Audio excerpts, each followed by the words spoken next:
Salut poto. Alors ce soir, petite vidéo, on va dire, on va changer un petit peu d'habitude. Là je vais t'emmener un petit peu avec moi. Là je pars exactement d'une grande centrale, enfin un grand dépôt de stockage pour une grande chaîne de magasins. Je citerai pas le nom parce que bon bah j'ai pas besoin de t'expliquer, t'es pas un gamin. Donc là on va faire Champagné, Orléans. Donc je vais aller au centre routier d'Orléans parce que c'est là-bas qu'on fait un relais pour après descendre à côté de Carpentras. Donc c'est du côté d'Avignon, Cavaillon, tout ça pour ceux qui connaissent pas. Et du coup pourquoi je fais cette vidéo? Parce qu'on m'a beaucoup demandé pourquoi routier 3.0. Alors je vais te dire tout de suite poto, installe-toi tranquillement. Là j'ai à peu près un petit 2 heures de route. Bon t'inquiète pas, la vidéo elle va pas durer 2 heures.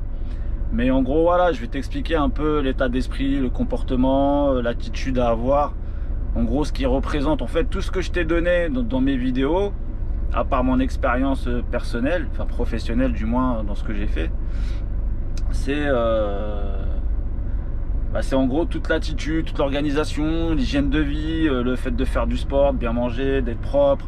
Tout ça, ça rentre dans les critères, dans les critères, j'exagère, je suis pas en train de dire que j'ai pas inventé le fil à couper le beurre.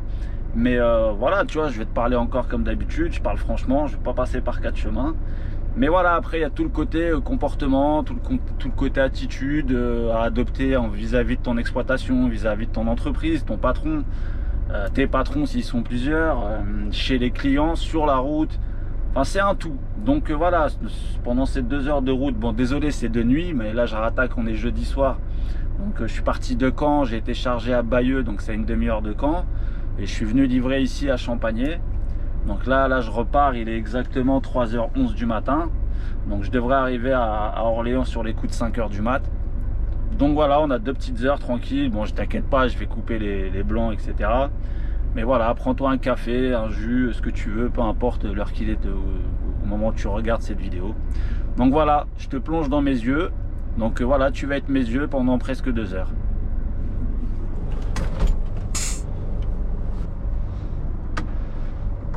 Bon allez, c'est parti poto.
Bon alors on va commencer par quoi? On va commencer par bon bah après il y en a pour qui voilà qui vont me dire ouais elle sert à rien ta vidéo, on sait tout ça, etc.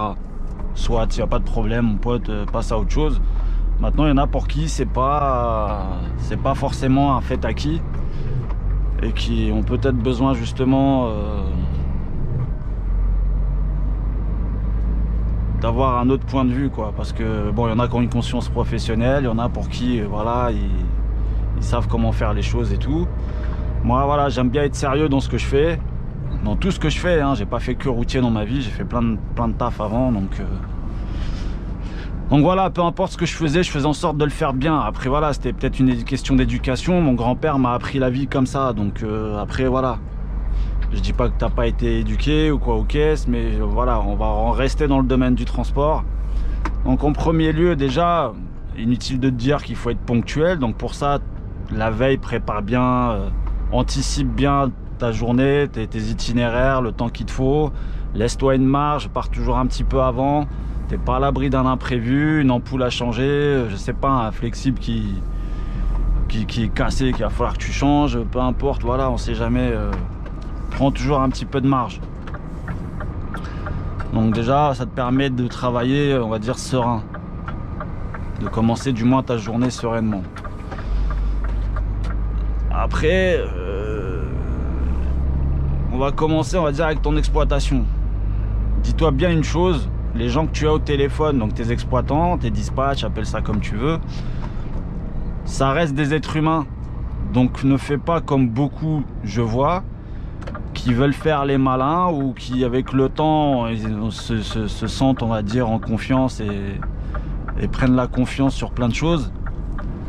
Donc un conseil, n'oublie pas que c'est un être humain que tu as au téléphone, donc faut pas brailler dessus, faut pas, voilà, donc reste poli, respectueux, et surtout, ne les prends pas pour des cons.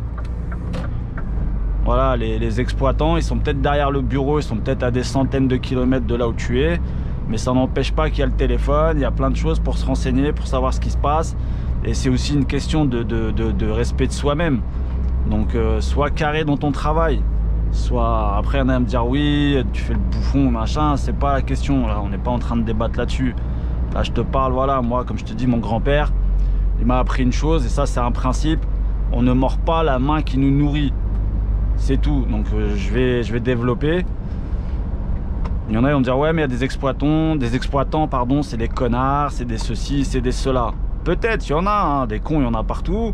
Comme des chauffeurs, il y en a beaucoup aussi, c'est des cons. Je généralise pas, encore une fois, on va me dire ouais, on va dire que tous les chauffeurs c'est des cons. Non, je dis pas tous les chauffeurs, mais il y en a beaucoup. Voilà, il y en a, c'est souvent le mauvais côté qu'on retient des chauffeurs. C'est des râleurs, c'est des crasseux, et ceci et cela, tu vois, enfin bref. On va pas rentrer dans les détails de tout ça. Donc en gros, pour souligner un peu l'attitude à avoir, le comportement du routier 3.0, pourquoi on m'a demandé souvent pourquoi routier 3.0. Moi j'estime, voilà, essayer de faire mon travail du moins à 200%. Donc j'essaie toujours de faire les choses bien. Donc ça passe par plein de...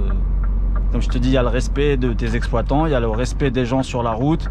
Après je dis pas, comme tout le monde, ça nous arrive des fois de perdre notre sang-froid, de s'énerver un peu, de râler tout seul dans son camion. Mais bon, après voilà, il y a même des fois où ça va plus loin. Mais bon, on essaye de se contenir et de maîtriser tout ça. N'oublie pas que tu es un professionnel, enfin tu es censé être un professionnel de la route. Donc les automobilistes, les piétons, les cyclistes qui font un peu n'importe quoi, tu es censé les anticiper. Donc voilà, si tu anticipes bien, logiquement ça se passe bien. Donc je disais, les exploitants, voilà, les prends pas pour des cons. Quand tu as quelque chose à dire, si voilà, il y a quelque chose qui te va pas, ne te plains pas. Voilà, va le voir entre quatre yeux. Je veux dire, tu passes au bureau, ça sert à rien de brailler au téléphone. Des choses importantes comme ça ne sert à rien de parler au téléphone, de s'engueuler au téléphone. Après, il y en a, ils raccrochent, etc. Ils se sentent puissants parce que voilà, au téléphone, ils se sentent pousser des couilles. Donc tu passes au bureau, quand tu passes au bureau, tu attends que la semaine se tasse, tu attends que voilà, tu essaies d'arrondir les angles, on va dire, quand tu es au téléphone et que tu as une centaine de kilomètres, tu dis ce que tu as à dire, certes, mais après ça sert à rien de rentrer dans le conflit, dans l'engueulade, etc. Moi le premier je l'ai fait, hein, j'ai commencé à 26 ans dans le métier, j'avais toujours mon petit côté, on va dire, un peu branleur, un peu sanguin, un peu tout ce que tu veux. Voilà, après je dis pas que ça m'a toujours joué, ça n'a pas toujours joué en ma faveur. Ce que je te dis là, c'est les erreurs que j'ai pu commettre dans le passé. Ou si on grandit avec l'âge, avec le temps, on grandit, on mûrit, etc. On apprend à réfléchir un peu plus avant de, voilà, comme il y a un dicton qui dit, tourne 7 fois ta langue dans ta bouche avant de l'ouvrir. C'est comme ça que tu peux te faire respecter. Après, je dis pas, il y en a que malgré tout, ils vont te prendre pour une merde. Attention, quand je dis respecter tes exploitants et tes supérieurs hiérarchiques, c'est pas leur faire des courbettes et leur lécher le cul, entre guillemets. Non, je n'ai pas dit ça. Je dis, voilà, dans le sens où tu poses les choses clairement, simplement, dans le respect. Après, il sait à quoi s'en tenir. Si après il continue à te prendre pour un con, et bien à un moment donné, faut dire stop. Donc tu fais ce que tu as à faire. Soit tu démissionnes, soit tu cherches ailleurs et dès que tu as trouvé, tu démissionnes. Mais voilà, tu fais les choses proprement et tu finis ton taf proprement, quoi qu'il arrive. Ça sert à rien de faire de la merde parce que ça se passe mal et ainsi de suite. C'est pas l'objectif. Parce que même si lui t'a fait de la merde et qu'il voit que malgré tout t'as fait ton boulot correctement, même si on sait que t'as pas de remerciement derrière, on s'en fout. Toi dans ta tête, en ton âme et conscience, tu sais que t'as fait les choses bien et tu peux te regarder dans la glace et être fier de ce que tu as, de ton comportement. T'inquiète pas, quand tu fais le bien, ça se passe bien dans ta vie. Maintenant, si tu fais du mal, tu penses négatif, tu vas attirer que le mal et le négatif autour de toi, les problèmes, etc. Il y en a, ils vont dire oui, ça y est, il nous fait de la philosophie, tout ça. Non, ça n'a rien à voir. C'est des leçons de vie que j'ai appris, que j'ai subi et que maintenant j'ai compris. Enfin, du moins, j'en ai compris une bonne partie. Donc, comme je t'ai dit, tout est une question d'état d'esprit. Donc, pour ceux que la vidéo va se saouler, franchement, passe à autre chose, hein, je te le dis clairement. Moi, la nuit, voilà, j'aime bien méditer, j'aime bien réfléchir, j'aime bien... Donc voilà, là, je profite de ce trajet pour te partager un peu tout ça. Et clairement, depuis que j'ai amélioré mon mindset, ma façon de penser et de voir les choses, eh bien, ça se passe carrément mieux dans ma vie. Pense-en ce que tu veux. Je te mettrai en lien une chaîne YouTube que je suis, qui traite, on va dire, essentiellement sur le développement personnel. Et ça, c'est quelque chose que j'affectionne énormément. Et en fait, voilà, c'est une chaîne, on va dire, qui traduit, on va dire, les interviews des grands de ce monde. Hein, je suis pas en train de dire je me prends pour un grand de ce monde, mais voilà, je prends exemple sur des gens qui ont fait des grandes choses. Et j'essaie d'appliquer au maximum. Voilà, chacun à sa façon, chacun son interprétation. Donc le nom de la chaîne, c'est Senicourt, Arge Entrepreneur. Je te mettrai ça en incrustation dans la vidéo. Donc voilà, la nuit ou quand je m'ennuie sur la route, plutôt que d'écouter de la radio, rire et chanson ou ce que tu veux, ou des conneries, voilà, je préfère, au-delà de mes vidéos de formation ou autres, je regarde ça, voilà, c'est un peu du développement personnel, c'est une certaine philosophie de la vie et moi j'aime bien. Voilà, après, t'en fais ce que tu veux. C'est une bonne façon de passer le temps, moi je trouve. Donc pour revenir à nos moutons, voilà, avec ton exploitant, des fois il va te demander de lui rendre un service, etc., de finir plus tard ou de découcher un jour, ou voilà, tout de suite, il y en a, ils vont dire ah non, machin, etc., ils vont commencer à dire râler. Non, c'est pas ça la vie c'est donnant-donnant. Donc lui, s'il te met bien d'un côté, de temps en temps, ça peut arriver qu'il y ait des galères, donc toi aussi, essaie de le mettre bien. Donc ça tu peux pas prendre sans donner dans la vie, ça c'est un truc que j'ai bien appris. Hein, on a tendance à vouloir prendre et on veut rien donner. Et comme je te dis, tout est une question d'équilibre. Tu vois, si tu veux gagner de l'argent, faut savoir en donner, c'est comme tout. Donc c'est pareil dans la vie, c'est pareil avec les relations humaines, et c'est pareil même dans ta famille, c'est pareil partout. Donc c'est une question d'attitude, voilà, pour moi c'est ça. Donc sois correct avec tes exploitants, tu fais une connerie, sois le premier à prendre le téléphone, à appeler, à prévenir. Tu fais une boulette, tu l'appelles, tu lui dis. Moi le premier, ça m'est arrivé. Bon, tout le monde, il y en a plein, ils essayent de tricher, de machin, de mentir. Ouais, ça sert à rien. Tu vas plus passer pour un con qu'autre chose. Et là, du coup, tu seras plus respecté par tes exploitants ou par ton patron. Parce qu'ils peuvent pas te faire confiance. Je veux dire, quelqu'un qui t'a menti, qui t'a pris pour un con, comment tu veux lui faire confiance? Mets-toi à sa place. À un moment donné, voilà, ça s'appelle renversement de situation. Mets-toi à sa place, on te prend pour un con, comment tu veux réagir après derrière? Tu peux pas respecter cette personne-là, c'est pas possible. Donc voilà, pense toujours en situation inverse. Et c'est aussi le fait, comme je te dis, d'être droit dans tes baskets. Tu fais une boulette, t'appelles, tu dis, t'as fait une boulette, il y a que ceux qui font rien qui leur arrive rien. Tu vois, le mec qui te dit, moi, j'ai jamais fait de conneries, mais jamais rien arrivé, c'est un grand menteur. Voilà, point. Donc ça passe aussi par là le respect, c'est d'assumer ses conneries, hein, et de pas tourner tortiller du cul pour casser trois pattes à un canard. Je sais que c'est pas ça l'expression, mais j'aime bien mixer moi. Bref, pour te dire, avec tes exploitants, voilà, faut être droit, faut être carré. Ils te demandent un service, dans la mesure du possible, tu essaies de le rendre, et vice versa, le jour où toi tu auras besoin d'un service, s'il est pas con, il va te le rendre. C'est comme ça dans la vie. Donc maintenant, voilà, soit ponctuel, soit à l'heure. Chez les clients, c'est pareil, tu vas arriver, j'ai eu droit à plein de types d'accueils différents chez les clients. Alors, j'ai un exemple là qui me vient comme ça. Tu arrives au bureau avec tes papiers, tu viens livrer, par exemple, tu vois, tu arrives, le gars au bureau, limite il t'arrache les papiers des mains, toi tu dis bonjour, il te répond pas. Moi, je veux te dire un truc, hein. Je veux bien, voilà.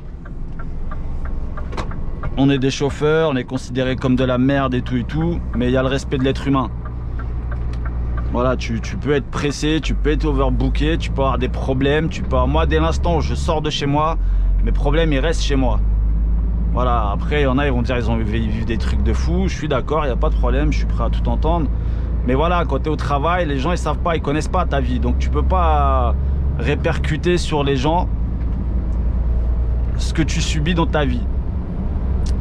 Donc, quand j'arrive chez un client et qu'il me reçoit de cette façon-là, c'est-à-dire j'arrive avec mes papiers, je dis bonjour, il me répond pas, il me tire une gueule de déterré comme pas possible et il m'arrache les papiers comme ça, c'est clair que les papiers, je les lâche pas. Et je m'énerve pas, je le regarde, je lui dis bonjour. Je répète une deuxième fois, tu vois. Et là, tu vas voir, hein, s'il est pas très con, il va te dire ouais, pardon, je t'ai dit bonjour, alors qu'il t'a pas dit bonjour. Mais tu vois, tu vas comprendre qu'il s'est trouvé con, il va te dire bonjour.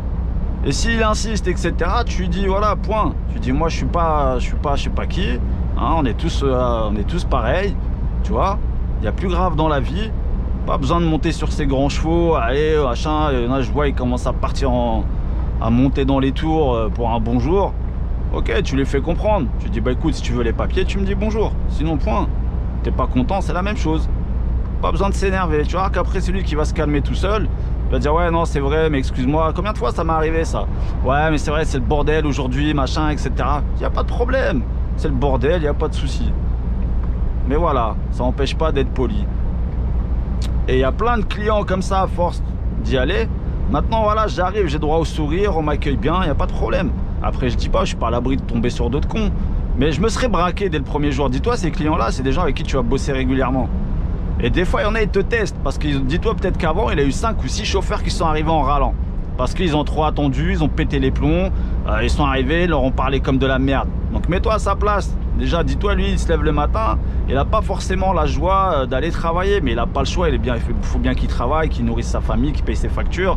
Donc il se lève à contre-cœur. Contrairement à nous, les routiers, pour ceux qui se disent passionnés, si tu es vraiment passionné, tu te lèves le matin, tu fais ton travail avec plaisir. Moi, perso, je me lève pour aller travailler.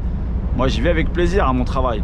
Tu vois, donc là, je suis dans mon camion, je suis bien, j'ai pas de stress, je suis tranquille parce que j'ai appris à le gérer, ça aussi, le stress. C'est des choses que je vais t'apprendre par la suite. Enfin, je vais pas t'apprendre, je suis pas non plus, voilà. Mais je vais t'expliquer comment moi, je fais pour gérer le stress. Et ça passe par l'altitude, par l'attitude. Ça passe par l'attitude, comme je te dis, le fait de penser positif, de respecter son prochain. Donc que ça soit tes exploitants, tes collègues, machin. Après, il y a des cons, je dis pas, les cons, bah tu les évites. Après, avec l'âge, tu sais les flairer, ces mecs-là. Donc tu les esquives, point. Tu rentres pas dans le conflit avec eux, parce que c'est une perte de temps, c'est une perte d'énergie. Et ça va t'attirer des ondes négatives. Ça sert à rien de se remplir d'ondes négatives. Ça sert à rien. Faut les éviter, ça. J'ai plus de temps à perdre avec ça, moi. Donc voilà, donc comme je te disais, tu as le client comme ça, tu vas arriver, tu vas dire bonjour, il va pas te répondre. Je sais que c'est énervant. Prends sur toi. Tu le regardes bien dans les yeux surtout, hein. Fais pas le mec ou la fille qui baisse les yeux ou quoi, ou tu subis. Non, tu le regardes dans les yeux, tu prends une seconde là, tu bloques une seconde en le regardant dans les yeux, tu dis bonjour. Voilà, et tu dis maintenant on peut parler. Là je te donne les papiers, je viens livrer ceci, cela. Il va dire ouais, après il va dire ouais non je t'ai dit bonjour, mais de toute façon il y a au moins 1h30 d'attente et tout machin. Pas de problème, t'as 1h30 d'attente, mais au moins tu me le dis. Hop, toi derrière tu fais quoi? T'appelles ton exploitant, écoute, je suis chez tel client, voilà, il me dit qu'il y a 1h30 d'attente. Qu'est-ce que tu veux faire? T'es pas là pour t'engueuler avec les clients, c'est pas ton rôle. C'est pas ton rôle. Toi, ton rôle, c'est de véhiculer l'image de l'entreprise et de livrer ta marchandise en toute sécurité, ainsi de suite, patati patata. On va pas développer là-dessus tout de suite. Toi, ton but, voilà, c'est t'arrives, t'es poli. Le gars, il est pas poli, tu lui fais comprendre gentiment d'être poli. Voilà, après ça va se caler tout doucement. Il y a un truc, tu préviens ton responsable. Mais c'est pas, il te dit il y a 1h30, tu remontes dans ton camion et tu râles, tu ronchonnes. Ou alors tu restes dans la salle en face du bureau et puis tu râles avec les autres chauffeurs. Ouais, c'est pas possible cette boîte, à chaque fois c'est la même chose et machin. Voilà, tu vois, t'inquiète pas que le gars derrière il t'entend. Il te regarde pas mais il t'entend. Et je peux te dire que voilà, tu seras mal vu. Et à chaque fois que tu iras, il te fera galérer. Il te fera galérer. Ça c'est clair. Donc ce cas de figure-là, je l'ai eu plus d'une fois. Et maintenant, ça se passe bien avec la plupart des clients qui m'ont reçu comme ça. Ils ont vu que je me suis pas énervé. C'est pas parce que tu t'énerves pas que tu baisses ton froc. à ne pas confondre, hein. Quand je dis tu t'énerves pas, c'est que tu te fais respecter sans avoir à gueuler ou à t'énerver. Parce que pour moi, le gars qui s'énerve et qui gueule, c'est un signe de faiblesse. Voilà, t'arrives pas à te contrôler, t'arrives pas à te maîtriser. Et moi, le premier, je suis passé par là. Et au final, ça m'aidait pas à passer des bonnes journées. Tu vois, j'ai même vu des clients à la fin, tu sais, à force d'y aller, maintenant, ils me payent le café. Tu vois, j'arrive là-bas, ouais, salut, tu vois, ils prennent le temps de discuter, ils te racontent un peu sa vie, un petit mot gentil, ça glisse, machin. Voilà, tu bois le café avec lui, tranquille, 5 minutes, tac, tac, tac, et ça se passe bien. Rien de compliqué. Enfin, rien de compliqué, c'est facile à dire comme ça, parce que maintenant, j'ai appris à le faire, mais je veux dire, j'étais pas comme ça avant, hein. Voilà, là, je prends 40 ans, là, samedi. D'ailleurs, n'oubliez pas de me souhaiter mon anniversaire, hein, mes abonnés. Hein. Je prends 40 ans là, le 14 mars, les gars. Donc, vous inquiétez pas, je vais pas vous faire la manche. Les Tipeee, là, ou les Utip, ou je ne sais quoi, là. Jamais tu me verras faire la manche sur YouTube, ça va pas ou quoi. Je gagne suffisamment bien ma vie. J'ai pas besoin d'aller gratter encore des sous sur YouTube. Hein. Je veux dire, avec les publicités, voilà, ça me rajoute. On va dire, c'est ce qui m'a permis, on va dire, d'acheter le petit micro là que j'ai là, enregistreur. Ça m'a permis d'acheter une caméra pour vous faire des vidéos de meilleure qualité. Enfin, quand je dis une caméra, c'est une GoPro, hein, c'est pas non plus un truc de fou. Mais voilà, j'ai pas demandé plus, moi, je m'en fous, tu vois. Donc voilà, bref, c'était la petite parenthèse. Je voulais aussi, en passant, te dire aussi, là, les gars là, qui m'envoient des questions. Je sais que j'ai pris un peu de retard par rapport aux commentaires sur YouTube et sur Instagram. Mais il me semble que je l'ai dit suffisamment dans mes vidéos. Quand c'est des questions importantes, appelez-moi sur Instagram. Si je suis pas disponible, c'est pas grave. Réessayez une autre fois, le lendemain, 2 heures après, 1 heure après, on s'en fout. Voilà, insister un petit peu des fois et je répondrai. Si je peux pas, je te dirai. Je peux pas à ce moment-là, rappelle-moi dans quelques temps. Donc vous pouvez m'appeler via Instagram. T'es pas obligé de laisser la caméra. Je le répète encore une fois, Instagram, tu cliques sur la caméra. Et une fois que ça appelle, tu recliques dessus, ça va la barrer et ça fait un appel normal. Ça fait juste un appel vocal. J'ai pas le temps de lire tous vos messages. Alors c'est pas je prends la grosse tête, hein, loin de là les amis. Hein. Ça n'a rien à voir. Mais quand on m'envoie des questions, on me pose des questions, un paragraphe comme ça, alors que sur une de mes vidéos, j'ai dû sûrement parler du sujet, je ne vais pas me donner la peine j'ai l'impression de me répéter. Voilà, si je me donne la peine de passer quelques heures à faire une vidéo, la monter, la couper, etc., machin, l'uploader sur YouTube, pour qu'on me repose 3 semaines après une question en rapport avec d'un sujet que j'ai parlé en vidéo, bah excuse-moi, je vais pas répondre. Voilà, c'est pas de la prétention, c'est pas je te prends pour de la merde, c'est pas tu vas te dire ouais le gars ça y est, il commence à avoir un peu d'abonnés, ça y est, il veut plus répondre. Non, c'est juste que voilà, quand c'est une question que j'ai traitée en vidéo, je sais que des fois sur mes vidéos, je me répète, c'est un peu long parfois, machin. Il n'y a pas de problème. Bah écoute, va regarder des vidéos de divertissement et viens pas me prendre la tête. Je te le dis clairement parce qu'il y en a un dernièrement, il m'envoie un message sur Insta, une question à la con, et je réponds pas dans la minute. J'ai vu le message quoi, 5 minutes après, il me dit ouais mais bah, c'est sympa d'avoir répondu. Alors que j'ai pas répondu, ça veut dire quoi ça? Tu me prends pour qui? Tu vois, je suis pas à ta disposition. Après, je dis pas que vous êtes tous comme ça, mais voilà, il y en a certains, ils sont là, ils pensent que, voilà, tu vois, non. Il y a un minimum, voilà, il y a du savoir-vivre, il y a du respect. Les gens, ils ont pas que ça à faire. Je passe pas ma vie sur mon téléphone, sur Instagram ou sur YouTube à guetter le moindre commentaire qui arrive. Hein, il y en a peut-être qui le font, mais moi, c'est pas mon cas, comme je le dis. Il y en a peut-être aussi pour qui ils me disent, ouais, t'as pas de vie. Non, justement, j'ai trop de choses à faire que je n'ai pas le temps, justement, de passer du temps à lire des petites bêtises comme ça qui servent à rien.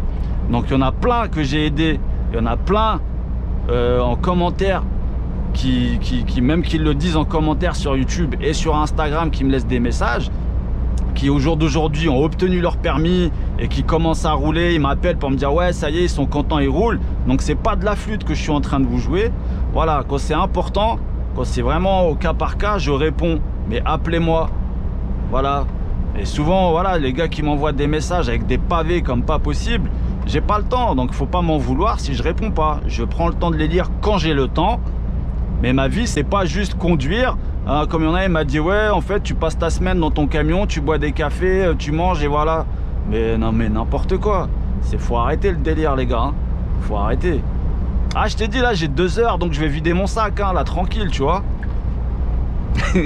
Faut pas le prendre mal, les gars, on est entre nous, on rigole. Vous savez, maintenant, vous commencez à me connaître, donc y a pas de méchanceté dans ce que je dis, hein, surtout pas, faut pas... Même quand j'ai fait la vidéo, là, encore tout à l'heure, je croise un abonné. Enfin, je sais même pas si c'était un abonné, mais je m'arrête à la station-service, à la S24, pour faire le plein de mon camion en partant du dépôt.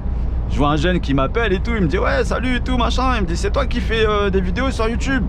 Je dis ouais machin et tout machin, donc on discute et tout, mais il a réussi à me caler le truc comme quoi ouais mais moi je vais dans les routiers et tout, mais j'en ai rien à péter que t'ailles dans les routiers, tu vois ce que je veux dire? C'est pas les gars qui n'ont pas compris la vidéo, la fameuse vidéo où je fais les comptes. Mais les gars qui veulent aller au routier, allez-y au routier, je veux dire, je m'en tape. Mais venez pas nous casser les couilles, à nous critiquer parce que nous on mange dans notre camion. Là je fais du frigo, j'ai démarré à 21 h, je vais finir à 5 h du matin. Trouve-moi un routier d'ouvert. Je suis bien obligé de m'organiser comme ça, d'avoir ma nourriture. Et je vais pas te mentir, même quand je roulais en bâché à la journée, là encore il y a pas longtemps, quand je suis revenu de Thaïlande, j'ai fait un peu d'intérim en bâché, et bah je partais quand même avec mes gamelles et mon réchaud, etc. Et je mangeais dans mon camion. Ça m'enlève énormément de stress sur ma journée. Je m'en tape après, je m'arrête, je mange quand j'ai faim. Et je sais ce que je mange. C'est pas la question. Mais venez pas me dire vous mangez des boîtes de raviolis ou des boîtes de thon ou du pain fromage. Rien à voir. Bref, je vais arrêter de m'énerver. Bon, j'en étais où? Donc je disais voilà, le routier 3.0. C'est voilà, avec ton exploitation, faut que ça se passe bien. Fais en sorte que ça se passe bien, sans te faire prendre pour une merde non plus. Mais des fois, il va te donner de la merde à faire. T'as pas le choix, tu l'as fait. De temps en temps, voilà, faut pas que ce soit toujours les mêmes chauffeurs qui se tapent le bon boulot et les autres qui se tapent la merde. Donc quand de temps en temps, ils te demandent de le dépanner et que tu vas dire ouais non, ça c'est du taf de merde, etc. Non, il n'y a pas de merde. Ça paye les factures en attendant, tu vois. Donc voilà, c'est comme toi. Tu as des factures à payer, l'entreprise a ses factures à payer. Par contre, je dis pas, il y a des entreprises chez qui j'ai bossé, hein, qui ont que du taf de merde. Ça existe, hein, il y en a, ou alors ils vont avoir quelques bonnes tournées ou quelques bons boulots, mais ils vont les donner à leurs à leurs chauffeurs, on va dire les plus anciens, ou ceux qui ont leurs petits papiers. C'est le jeu. Mais quand tu as compris ça, bah écoute, tu vas voir l'exploitant, le directeur d'exploitation, peu importe. Tu exposes la chose, s'il veut arranger la chose, tant mieux. S'il n'arrange pas la chose, et bah tu assumes tes baloches, hein, et puis tu poses ta lettre de démission et tu cherches ailleurs. C'est tout. T'es pas obligé de faire ça dans cet ordre-là, tu peux chercher ailleurs, et dès que tu as trouvé, tu poses ta lettre. T'as qu'une semaine de préavis dans le transport, il y en a plein qui ne le savent pas. Il y en a plein qui m'ont demandé, ouais, comment ça, il n'y a qu'une semaine? Oui, t'as qu'une semaine de préavis. Tu postules, tac, tu fais un entretien téléphonique ou peu importe, où tu prends une demi-journée, tu vas faire ton rendez-vous, tu as le droit de prendre une demi-journée.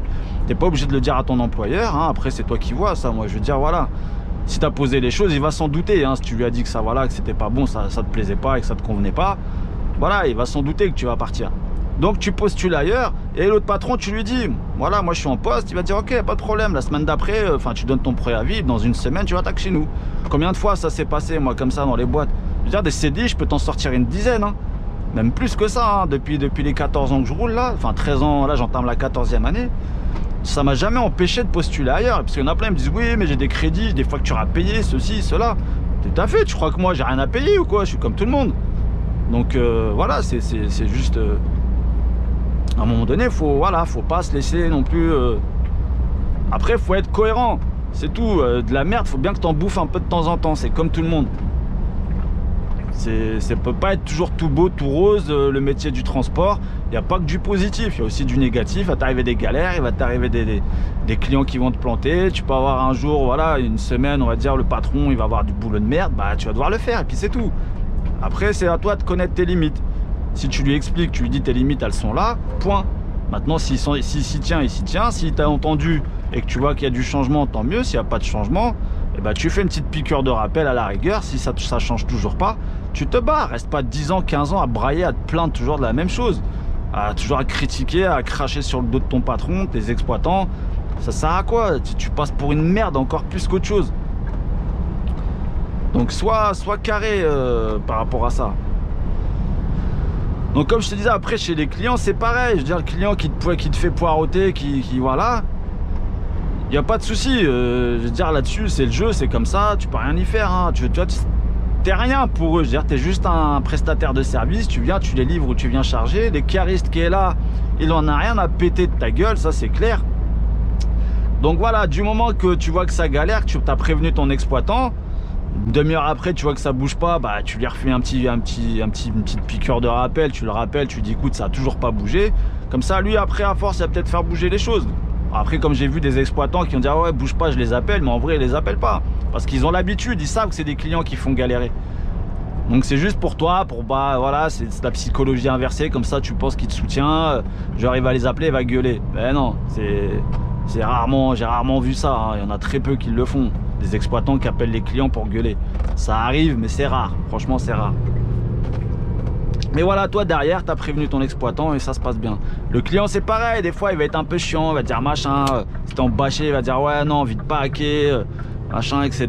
Faut que tu débâches les deux côtés. Il pleut, ça fait chier. Bah ouais, mais mon gars, t'as choisi de faire de la bâchée. T'assumes. C'est comme ça, hein. Moi, c'est pour ça que je te dis la bâchée, j'ai donné, c'est bon. Hein, à un moment donné, ça va quoi. Tirer de la sangle, etc. Il y en a qui ont fait ça toute leur vie. Moi, je dis respect, c'est tout, point. Après, si demain je devais le refaire, je le referais. Hein. Je veux dire, c'est pas le problème.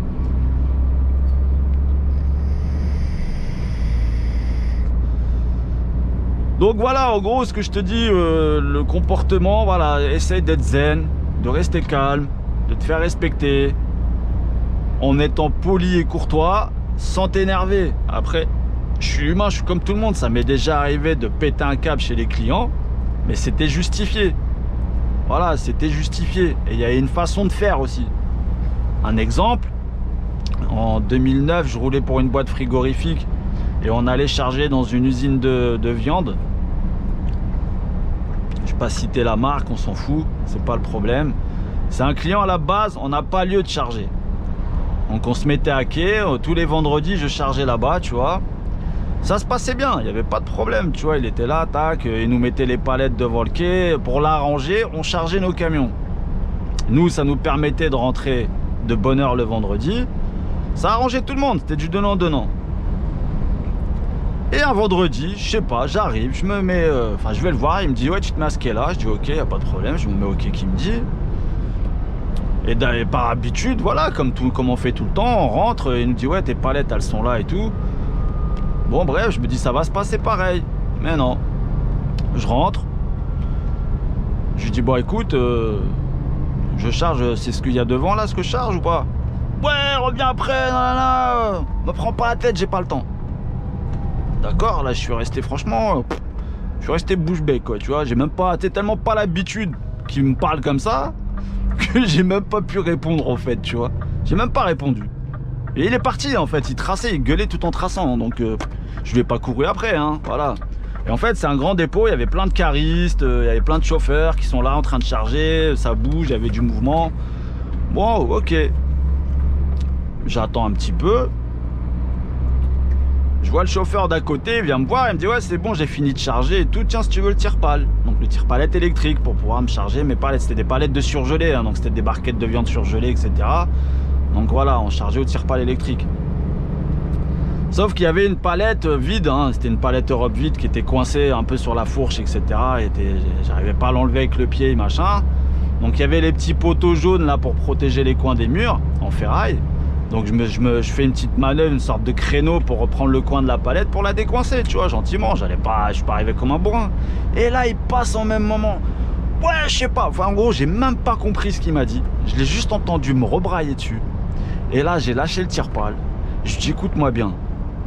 J'ai dit, tu sais quoi, tu vas aller me dégager de là tout de suite. J'ai dit, écoute, là, je vais charger mon camion.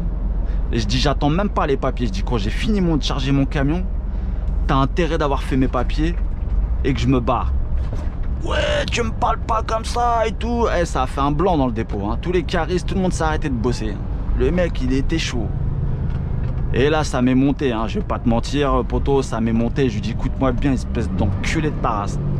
Je dis, maintenant, c'est simple. Tu veux faire le bonhomme? Je dis, tu sais quoi? On sort dehors et on va régler ça tout de suite. Ouais, comment tu me parles? Je vais appeler ton patron et machin. Je dis, tiens, regarde, j'ai pris le téléphone de la société, j'ai fait le numéro et j'ai appelé mon chef, hein. J'ai dit, tiens, vas-y, parle-lui. Et je dis, ça changera rien. Je dis, là, tout en chargeant mon camion, je dis, écoute-moi bien. Et je dis, je te le dirai qu'une fois. Je dis, c'est soit tu sors, on règle ça, soit tu fermes ta gueule, tu vas dans ton bureau et tu me fais mes putains de papiers. J'ai chargé mon camion. Et là, il a vu que il me guettait du coin de l'œil. Moi, je le calculais même plus en fait.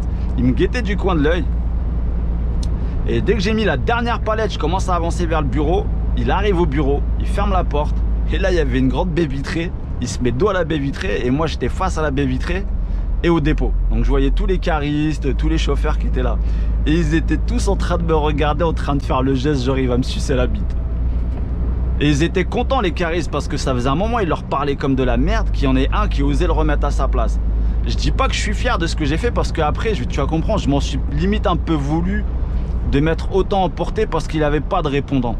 Il s'est trouvé tellement comme une merde, en fait, que dans le bureau, il me dit ouais, je suis désolé, je me suis un peu emporté. En gros, voilà, il était vraiment le mec en PLS. Et je dis non, je dis moi tranquille, tu vois, je dis moi aussi je me suis emporté. Mais je dis tu t'es enflammé quand même. Je dis je sais pas, depuis le temps que je viens chez toi, chaque fois ça se passe bien. Là pour une connerie, tu cherchais juste voilà le petit truc pour ramener ta gueule et faire le bonhomme. Il me dit ouais mais non mais là c'est une journée de merde et tout. Il me dit mais voilà t'as vu comment tu m'as parlé devant mes gars et tout ça machin. Je dis c'est toi qui as commencé, t'arrives à me parler comme une merde. Je dis maintenant assume. Je dis moi j'aurais bien voulu que tu sortes dehors, on serait vu que t'étais énervé. On serait défoulé 5 minutes et voilà c'était réglé, après on passe à autre chose. Et du coup je m'en suis voulu parce qu'il n'avait pas de répondant, tu vois, il a pas porté ses couilles jusqu'au bout. Enfin bref, tout ça pour dire que ça reste un être humain. Donc je te mens pas que j'aurais dû peut-être modérer un peu la chose parce que je l'ai vraiment insulté et tout. Franchement ouais, je l'ai mis plus bactère. Je l'ai mis plus bactère. Et en partant, bref, il me dit tiens regarde mais tes papiers ils sont là, ils étaient prêts mes papiers, hein, je te jure ils étaient prêts mes papiers poteau. J'ai signé mes papiers, je lui ai donné son exemplaire et hop je suis parti. Et là je rappelle mon chef. Quand même quand je te dis même quand tu fais une connerie, assume-la jusqu'au bout. Assume-la jusqu'au bout.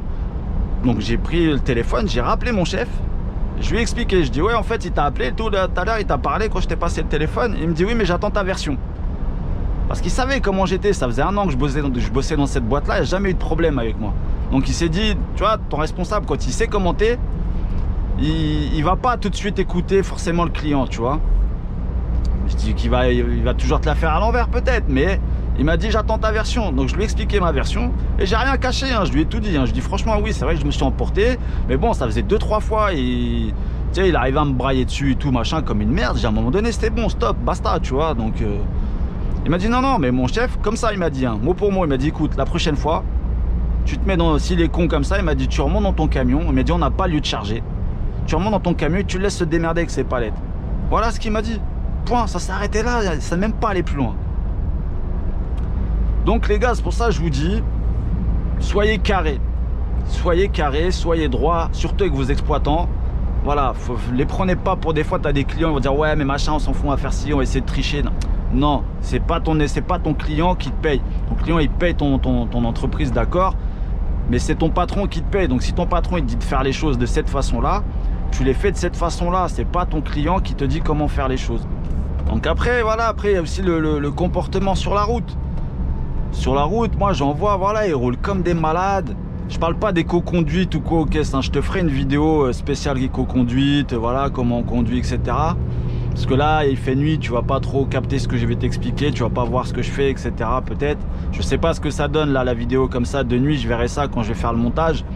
Donc voilà, je vais pas m'aventurer à te faire de l'éco-conduite. Si tu arrives à voir, tant mieux, mais ça m'étonnerait que tu vois, quoi. Bon bref, je parle en termes de comportement, aux intersections, aux ronds-points, passage piéton, en agglomération. Voilà, faut les connards qui te coupent la route. Dis-toi, c'est pas des professionnels de la route. Dis-toi, il y a des mamies, il y a des papis. Ils sont pas forcément à l'aise au volant. Ils ont pas, comment dire, l'habitude de rouler comme toi. Donc, ils vont pas tous avoir une conduite parfaite. Hein, à tant soit peu que toi, t'en aies une parfaite. Et ça, franchement, si t'as une conduite parfaite, bah tant mieux. Ça veut dire que tu anticipes bien. Et voilà, on n'est pas à l'abri des surprises. Je suis d'accord. Mais le fait d'être vigilant, de faire attention aux autres. Quand tu conduis un camion ou même en moto, moi ça c'est ce que j'ai appris en moto, c'est surtout de faire attention au comportement des autres. Savoir analyser un peu comment ils conduisent, ne serait-ce que de... Bon, même si ça veut rien dire maintenant les plaques d'immatriculation, enfin au niveau des départements sur les plaques, Mais déjà, quand tu vois une plaque qui n'a rien à voir avec le département, il y a 9 chances sur 10 que ça soit pas quelqu'un de la région, donc il connaît pas les routes, il va suivre son GPS, ou voilà, peut-être les panneaux, il va le voir au dernier moment, il va avoir une mauvaise réaction. Mais ça, tu arrives à l'analyser, à comment il conduit, il va ralentir, il va accélérer, il va pas, voilà, il va rouler doucement parce qu'il cherche sa route peut-être, tu sais pas. Donc pour moi, tout ça, c'est un tout, c'est ce qui fait, voilà, comme je réponds à beaucoup de ceux qui m'ont envoyé cette fameuse question, c'est quoi, ça veut dire quoi routier 3.0? Pour moi, c'est ça. Après, je dis pas que les anciens routiers, ils étaient cons, ils roulaient tous comme des malades. Il y en avait des bons aussi, il y en a encore, tu vois, je dis pas. Mais bon, j'espère qu'à travers mes vidéos, tous ceux qui commencent dans le métier, j'espère qu'ils vont essayer de tirer voilà, un max d'infos à travers mes vidéos. Voilà à quoi elle sert ma chaîne. Elle sert pas à faire du divertissement pour faire du divertissement ou faire des vues pour faire des vues. Honnêtement, je m'en tape le cul par terre. Ça fait toujours plaisir quand il y a des vues, etc. Il y a plus d'abonnés. Mais voilà, si le vrai message, c'est que ça vous serve dans votre carrière. Dans votre carrière de routier, ou si vous êtes déjà routier, ou si vous envisagez de l'être. Voilà à quoi elle sert la chaîne. Je sais que je me répète peut-être, mais bon, je me doute bien que les nouveaux qui découvrent ma chaîne là, maintenant, au jour d'aujourd'hui, ils vont peut-être pas s'amuser à regarder toutes les vidéos d'avant, même si je vous encourage à le faire. Même si je rabâche des fois la même chose, voilà, je suis comme ça, je le dis encore une fois, je vais pas changer. Enfin, là-dessus, en tout cas, je vais peut-être pas changer, j'y travaille, mais bon. Après, il y a la magie du montage qui fait on peut couper, hein, t'inquiète pas, poteau. Bon, en tout cas, j'espère que la route, elle te saoule pas trop. Et rouler de nuit, en gros, bah c'est ça quoi. Donc pour ceux qui vont peut-être rouler de nuit ou qui se demandaient comment ça se passe la nuit, bah c'est comme ça que ça se passe. Là, je suis sur la nationale qui fait Le Mans-Orléans. Donc tu vois, là, je sais pas si t'as remarqué, là, depuis que je fais le café, là, j'ai lâché les gaz parce que je sais qu'il y a un rond-point là. Donc tu vois, là, j'ai fait quasiment 700 mètres sans accélérer. Et là, je freine, honnêtement, jusqu'à Orléans, je vais, allez, je crois que je vais poser le frein une fois, c'est quand je vais arriver à ma place de parking. Si personne me coupe la route ou arrive au moment comme là, tu vois, selon où elle va. Tu vois, là, tu vois, j'ai pas encore freiné. Toujours tout au ralentisseur. Et là, je réaccélère tranquillement. Donc à droite, c'est Blois, tu vois, panneau vert. Et moi, je prends Orléans. Donc tous les mecs qui me disent, ouais, GPS, ceci, cela. Le meilleur GPS poids lourd. Je ferai une vidéo là-dessus parce que vous êtes beaucoup à me poser la question là. Quel GPS poids lourd, machin. Moi les gars, je vais vous dire un truc. Hein. J'ai roulé en Espagne à l'époque où j'ai commencé à rouler. Les GPS, ils n'étaient pas développés comme maintenant. Il n'y avait pas Google Maps, il n'y avait pas Maps.me ou je sais pas quoi. Il n'y avait rien de tout ça. Hein. Les GPS, on va dire voiture, commençaient à peine à sortir là, les boîtiers à l'ancienne là. Moi, c'était tout à la carte routière.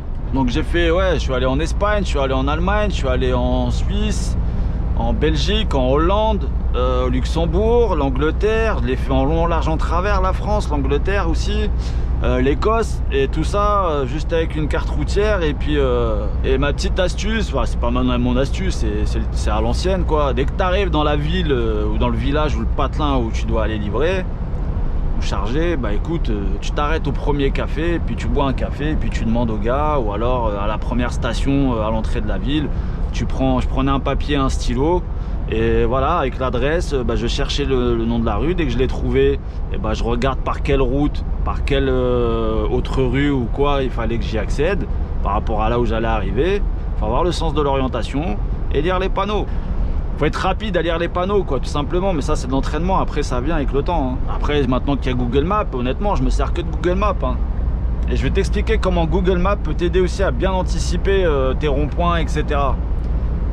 C'est ce qui te permet aussi de descendre ta consommation énormément et d'être moins fatigué en fin de journée, parce que je les vois, il y en a, ils sont à fond sur l'accélérateur, et au dernier moment à fond sur le frein, rebelote, à fond sur l'accélérateur, à fond sur le frein. Ouais, c'est fini cette conduite là les gars. Hein. Je les vois alors à l'arrivée d'un péage ou à l'arrivée d'un rond-point, ils arrivent à toute bombe et sur les 100 derniers mètres, ils vont tout freiner. Ça sert à rien, ils gagnent pas de temps parce que quand je ressors du péage, on ressort en même temps. Donc au final, il a rien gagné. C'est juste, il se fatigue les jambes et puis voilà, il est content. Puis même le cerveau quoi, parce que du coup, tu te rajoutes du stress en fait. Donc voilà, comme tu vois là, il fait, je sais pas si tu vas bien le voir, il fait 2 degrés. Il fait pas très chaud là.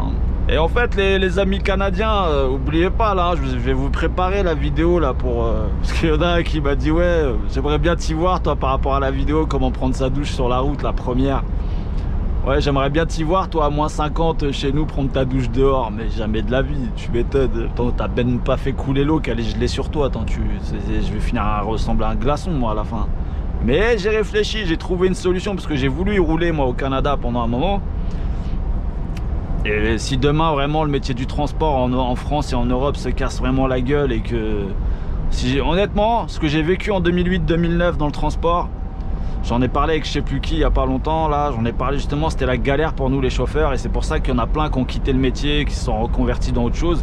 Et moi le premier, peu de temps après, bah honnêtement je revivrai pas ça une deuxième fois dans le transport. Clairement je préfère me barrer dans un autre pays et... quitte à rester dans le milieu du transport, bah, je le ferai au Canada ou aux États-Unis ou en Australie ou peu importe. Quitte à galérer un peu au début, mais voilà, je revivrai pas. Ça, c'est le bip comme quoi on risque d'avoir du verglas en fait. Là, j'ai le témoin de neige qui s'est allumé parce que là, on arrive à 1 degré. Enfin bref, c'était juste pour que tu comprennes c'était quoi le bip là que tu as entendu. Et ouais non, comme je disais, ouais moi franchement voilà, je préfère ça que de rebosser pour des boîtes là qui te faisaient faire des heures comme pas possible et qui t'en payent que la moitié quoi.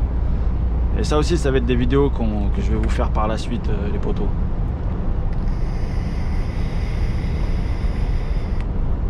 Bon, comme on disait à l'ancienne, j'espère que j'aurai assez de pellicule pour filmer jusqu'à Orléans. Parce qu'il y aura des blancs entre deux, mais je ne vais pas éteindre la GoPro entre deux à chaque fois, donc je vais laisser tourner et puis la magie du montage fera le reste. Donc, par rapport au routier, comme je te dis, le fait du routier 3.0, pour répondre à ceux qui m'ont demandé, bah, ça englobe un peu tout ça, c'est toute une question de comportement, de ne pas, voilà, de pas être ronchon, de pas, même si des fois je dis pas que c'est pas facile, on est fatigué, on a commencé de bonne heure. On arrive chez un client qui est un peu irritable, etc. Il va t'irriter encore plus et ça va partir. Ça sert à rien. Ça sert à rien. Honnêtement, ça sert à rien. Après, je dis pas. Il y a des limites à tout. Voilà. Quand tu vois que c'est juste des petits trucs de merde, ça sert à rien de s'emporter pour des trucs de merde. Maintenant, le gars qui arrive et qui limite, il t'insulte ou quoi aux caisses, à un moment donné, voilà, on est des bonhommes, ou si vous êtes des femmes, et faites-vous respecter. Voilà, point, tu ne tolères pas. C'est pas le mec qui te parle comme de la merde et toi t'acquiesces et tu fais ce qu'il te dit. À un moment donné, stop. Donc soit t'as les couilles, tu réponds, tu le remets à sa place d'une bonne façon et ça se passe bien. Sinon, tu te prends pas la tête. Tu remontes dans ton camion, t'appelles ton responsable et tu lui expliques la situation. Ils sont là pour ça aussi, tes exploitants ou ton patron. Tu lui dis, attendez, moi je suis pas là pour me faire traiter comme de la merde. Donc si ton patron te respecte un minimum et si justement tu as écouté ce que je t'ai dit, que tu as été carré avec lui depuis le début et qu'ils savent comment tu es parce que tu es respectueux et que tu es honnête et que tu fais les choses bien et que tu dis les choses, il va plus te croire toi que la personne avec qui tu te seras pris la tête. Tu vois ce que je veux dire? Donc si derrière tu les as toujours pris pour des cons, t'as toujours fait de la merde et que le jour où tu as vraiment un problème chez un client et que tu les appelles pour régler le problème, ils vont pas te croire parce qu'ils savent que t'es un connard. Excuse-moi du mot, mais c'est vrai. Quand on sait que quelqu'un c'est un con, c'est un menteur, etc., on va pas le croire. Je te dis, la confiance, elle s'établit dès le départ avec tes exploitants, avec ton patron ou tes patrons, peu importe la taille de l'entreprise où tu es. Après, dans les grandes entreprises, voilà, je dis pas, j'ai travaillé pour des grandes entreprises. Il y en a qui disent t'es qu'un numéro, etc.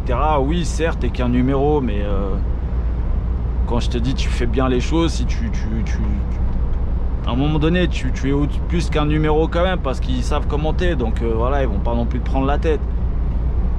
Même si j'en ai vécu des galères, hein. Après je t'en ferai des vidéos, je ferai des vidéos spéciales galères, tu vois. Mais là c'était juste une petite vidéo, on va dire, j'essaie un nouveau format en mode un peu pauvre, voilà. Tu vois un peu de la route entre guillemets de nuit. Mais la prochaine, j'essaierai de la faire de journée, mais c'est pas évident là quand je roule de journée. Je vais essayer de faire ça quand même, t'inquiète pas, c'est promis, je vais essayer de te faire un truc propre. Comme je te dis, t'as toujours le temps et souvent la journée, bah, je suis au téléphone avec des abonnés, avec des amis, avec la famille, etc. Donc j'ai pas tout le temps de faire des vidéos la journée, quoi. Donc voilà pourquoi je me suis dit tiens, on va essayer de la faire de nuit, là au moins j'ai plus de temps, je suis moins dérangé la nuit. Puis dans une vidéo là où je te ferai un POV de conduite, je te montrerai, je te donnerai les petites astuces là pour avoir 100% de score de conduite là que tu vois au milieu là. Sur les Scania en tout cas, parce que les trucs de score de conduite, je les ai eu que depuis que j'ai des Scania là, donc l'ancien Scania et celui-là depuis que je suis dans la boîte où je suis. Après dans la boîte où j'étais avant, je peux la citer, de toute façon moi j'ai pas eu de problème avec eux, hein. C'était de l'intérim que j'avais fait chez eux depuis 18 mois, enfin pendant 18 mois avant de partir en Thaïlande. C'était à la Steph, donc c'était à la Steph de Vire exactement. Enfin je prenais mon poste à Rouen parce que moi je suis plus près de Rouen que de Vire. Mais en gros voilà, je prenais mon poste à Rouen et je roulais sur des MAN. Mais eux ils avaient installé sur leur tablette comme ça, il y avait un système de score de conduite aussi un petit peu bon, moins élaboré, mais voilà, j'arrivais toujours à péter des bons scores au-dessus de 90. Moi j'aime bien voilà, finir mes journées au moins à 90% de score de conduite. J'aime pas finir en dessous parce que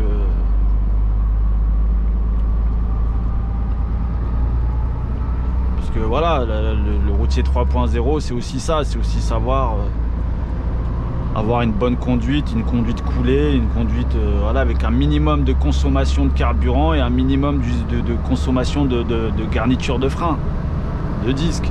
Moi je te dis clairement, sur des trajets même sur national etc, avec les ralentisseurs qu'on a maintenant, ils sont tellement puissants que voilà, il suffit d'anticiper un minimum. Et je vais t'expliquer après avec Google Maps comment ça peut t'aider à anticiper encore plus. Et tu peux finir tes journées avec 100% de score de conduite.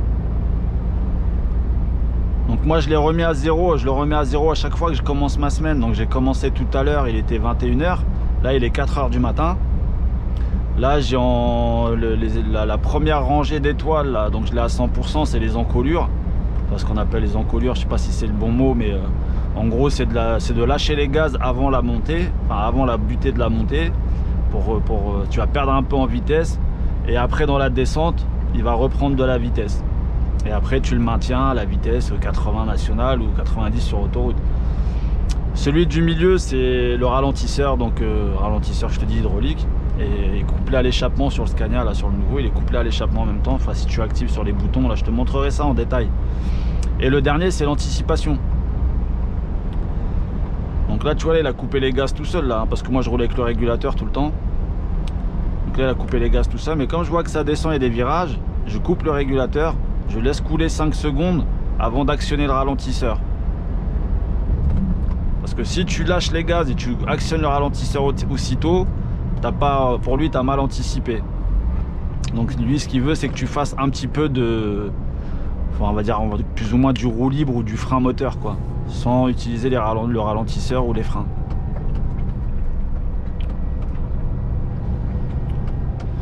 Enfin bref, c'était une petite parenthèse, un petit échantillon sur la vidéo que je te ferai sur l'éco-conduite, en tout cas sur le Scania. Après, sur les autres camions, ça doit être plus ou moins le même principe aussi, je pense. Mais bon, je vois avec le Scania, là, le nouveau, j'arrive des fois, bon après tout dépend de la route que j'ai pris, le poids que j'avais, mais c'est pas une référence, mais j'ai vu le descendre à 23 litres, 23 litres 5 de consommation au 100. Mais ça, encore une fois, le mec il va te dire ouais, moi je fais du 25 ou peut-être du 30 litres au 100, mais il faut voir aussi les routes qu'il prend, il faut voir la charge qu'il a, etc. Donc des fois 30 litres au 100, si le mec il roule tout le temps à pleine charge et qu'il prend que de la nationale, de la départementale, bah pour moi c'est pas une si sale consommation que ça, tu vois. Maintenant le gars qui fait que de l'autoroute à mi-charge et qui te fait quand même des 30 litres au 100, il y a un problème.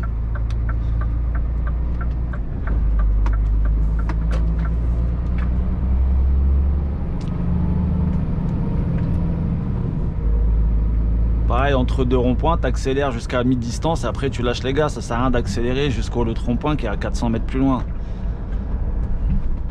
Donc c'est un savant mélange de conduite coulée et de dynamisme en même temps, tu vois. Donc tu vois, là il m'a donné 5 étoiles parce que bah, j'ai bien anticipé et j'ai toujours pas freiné avec le pied depuis tout à l'heure que je te parle, depuis que je suis parti à la barrière qui s'est levée là de chez le client où j'étais, j'ai pas retouché la pédale de frein, hein. Là ça fait 1h01 que je roule, j'ai pas encore mis une seule fois le pied sur le frein. Donc je sais pas si tu as bien surveillé, je sais pas si on voit mon pied ou quoi. Je suis en chaussettes blanches donc ça devrait se voir. Mais voilà, mon pied, à part dans le rond-point quand je remets un petit coup de gaz pour maintenir un filet de gaz dans le rond-point quand je rentre dans le rond-point, je bouge pas mon pied, hein. Je fais tout au ralentisseur et au régulateur de vitesse qui se trouve là à mon pouce, là, pouce gauche. Donc là il remonte tout seul en rapport et il va atteindre sa vitesse de croisière. Et ouais aussi, tout ce qui rentre aussi dans le domaine du routier 3.0, c'est tout ce qui est administratif. Alors je sais que ça prend la tête pour beaucoup de gens, moi aussi le premier, mais si tu prends les bonnes habitudes et que tu fais tout en temps voulu, en temps en heure, tu ne seras pas submergé. Moi à chaque fois que je livre un client ou que je charge un client, je fais mes papiers. Dès que j'ai livré, tac, j'agrafe le tout. J'ai toujours une agrafeuse là en dessous. Pourquoi? Parce que dis-toi, quand tu vas rentrer au bureau, si tu balances tous les papiers en vrac, mets-toi à la place de la comptable qui va venir trier tout ça, elle va te maudire. Parce que t'es pas le seul à lui déposer des papiers. Donc la moindre des choses, c'est d'agrafer tes lettres de voiture avec tes BL, avec je sais pas, le bon de livraison, enfin tous les documents par rapport au transport que tu as fait, agrafe-les ensemble, tu les plies en deux, et voilà, comme ça au moins elle a tout qui est agrafé avec. Tu vois ce que je veux dire? C'est pas t'arrives, t'as le truc du lundi qui est mélangé avec le truc du jeudi et vice versa, tout est en bordel, la pauvre, mets-toi à sa place. Le jour où tu vas l'appeler pour avoir une question ou quelque chose, dès que tu vas lui dire ton nom, t'inquiète pas, elle va s'en rappeler de ton nom. Ou il, hein, je dis il ou elle, hein, et comptable c'est pas forcément que des femmes. Mais du coup, t'inquiète pas s'il peut t'en faire chier, il va t'en faire chier un petit peu, tu vois. Donc c'est comme je te dis, c'est comme tout. Sois carré sur tout. Tu vois, c'est pas tes lettres de voiture, tes documents, remplis-les correctement. Parce que le jour où il y a un problème, ton patron il veut facturer de l'attente, parce qu'il y a beaucoup d'attente, toi t'as pas mis l'heure d'arrivée, t'as pas mis l'heure de départ, ton patron derrière il peut pas facturer les heures d'attente.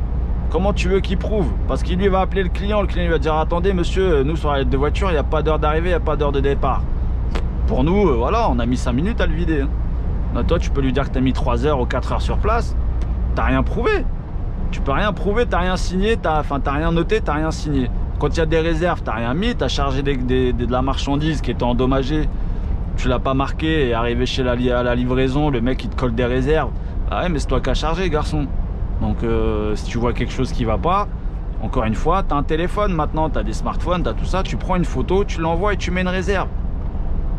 Tu mets une réserve sur la lettre de voiture. Il y en a qui osent pas et tout parce qu'ils veulent pas se prendre la tête avec les clients. Et attends, oh, tu charges, toi qui es responsable de ta marchandise. Si c'est pas toi qui as chargé, que t'as pas assisté au chargement et que c'est plombé, bon bah là ok, t'es couvert, mais tu marques bien le numéro du plomb et tu marques bien que le camion a été chargé par l'expéditeur. Et quand c'est déchargé par le destinataire, faut le marquer aussi. Voilà. Marchandise déchargée par le destinataire. Comme ça, ils pourront pas dire ouais, c'est toi en déchargeant, t'as abîmé la marchandise, etc. Parce qu'il faut toujours, voilà, les assurances ou peu importe, quand ils peuvent se décharger de payer, ils vont pas se gêner, hein. C'est comme toi quand tu fais un constat en voiture et que tu coches la mauvaise case ou tu remplis pas les bonnes infos ou tu fais pas les choses correctement, et ils te la mettent dans le cul les assurances. C'est pareil. Alors souvent tu as le problème du cariste ou du gars du bureau, tu vas vider, c'est eux qui ont pris tes papiers, il va te redonner ton exemplaire de lettre de voiture. Toi tu es pressé, t'en as tellement attendu que tu en as marre que tu prends ton papier, tu te barres, tu vérifies pas. Ou même si tu vérifies, tu vois qu'il t'a pas mis l'heure de départ, etc., etc. Et tu lui dis pas de le renoter. Mais c'est pas le tout de le renoter sur ton exemplaire. Il faut qu'il te redonne l'exemplaire destinataire. Donc il a gardé parce que ça décalque en dessous. Et je sais que des fois ça les fait chier de ressortir ce papier là pour renoter l'heure, etc. Mais tu lui expliques gentiment. Tu dis écoute, par la loi, et c'est vrai, chaque oubli sur la CMR, tu es responsable. Tu es censé tout remplir. Tout. Parce que si un jour il y a un problème, il y a une enquête parce qu'il y a eu un accident, etc.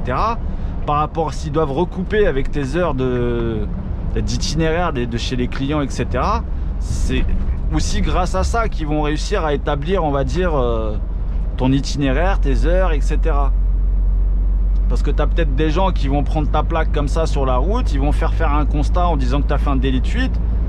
Donc ils vont vouloir peut-être recouper aussi, et surtout s'il y a eu un blessé, quelqu'un qui a fauché quelqu'un, on ne sait jamais ce qui peut se passer.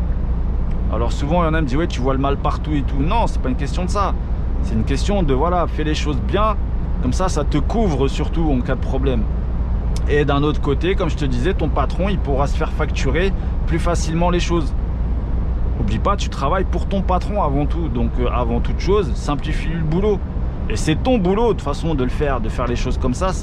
On te l'apprend en formation, on t'apprend à remplir une lettre de voiture normalement, on t'apprend tout ça. Enfin moi perso en titre pro, c'est ce qu'on m'a appris. Pareil, si tu dois faire de l'international, etc., tu es censé savoir quel document avoir.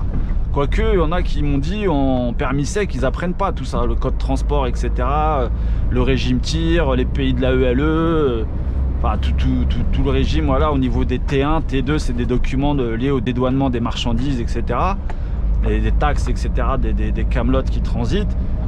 Donc après, je sais pas, moi en permis sec, moi je te parle en titre pro. Pour ceux qui ont fait des titres pro, voilà, tu es censé faire ton boulot correctement.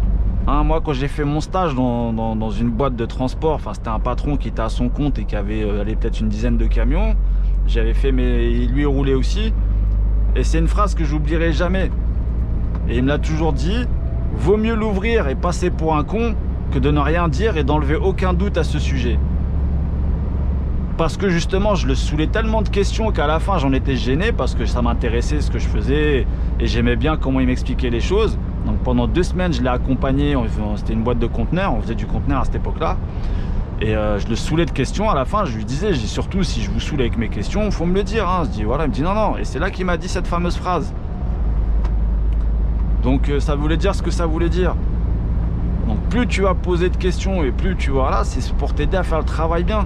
Mais au moins, tu la poseras qu'une fois cette question si on t'explique. C'est comme pour ceux qui sont en formation, qui sont là, et ils osent pas poser les questions. Non. Moi, en formation, le formateur, je l'ai rendu fou. Le soir, il a dû se prendre au moins 5-10 aspirines avant d'aller se coucher. Hein. Ah, je l'ai rendu dingue. Mais voilà, c'est ce qui m'a permis aussi de faire mon boulot correctement derrière. Hein, et de ne pas avoir trop de questions à poser non plus par rapport à des choses que j'aurais ratées en formation.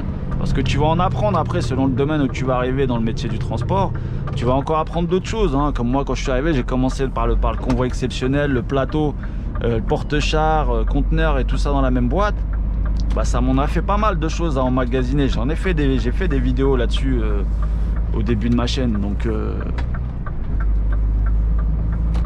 voilà, plus tu en apprends en formation, et moins tu auras de lacunes, de temps à perdre encore à reposer les mêmes questions. Et du coup voilà, même tes patrons vont dire attends, le mec il arrive de formation mais il a appris quoi en fait?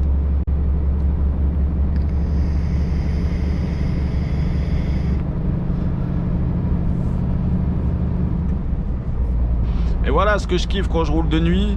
Bon, il y en a qui sont pas faits ou qui n'ont pas le physique ou le mental pour rouler comme ça de nuit, toute la nuit.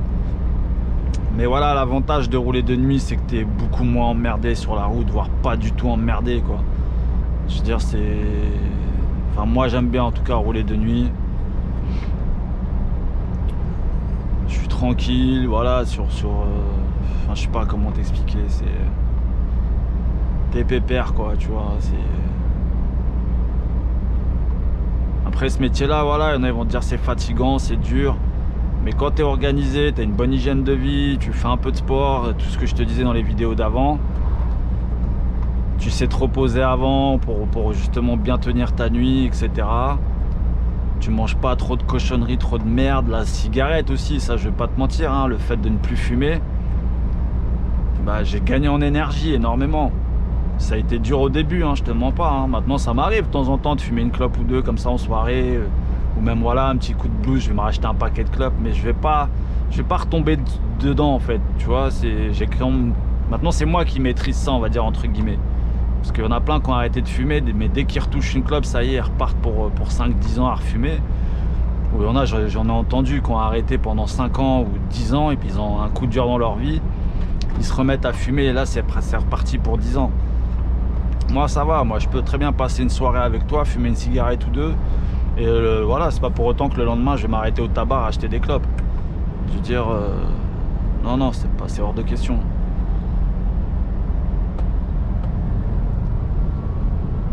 Alors il y en a qui disent oui, c'est plus dangereux que la cigarette, etc. Moi je le vois physiquement, j'écoute mon corps. Voilà, je vais pas te mentir, je refais du sport encore mieux qu'avant. Et si j'avais continué à fumer comme je fumais avant, c'est-à-dire au moins un paquet par jour de Philip Morris, à l'époque c'est ce que je fumais, et ben je peux te dire qu'en Thaïlande, quand je faisais mes entraînements de 6-7 heures par jour, j'aurais pas tenu longtemps. Ça c'est clair. Donc la différence elle est là, hein. Même quand je mange maintenant, je sens carrément mieux les saveurs. En termes d'odorat, c'est pareil. Maintenant, je renifle quelque chose je suis pas un loup non plus, mais j'ai retrouvé de l'odorat mieux qu'avant.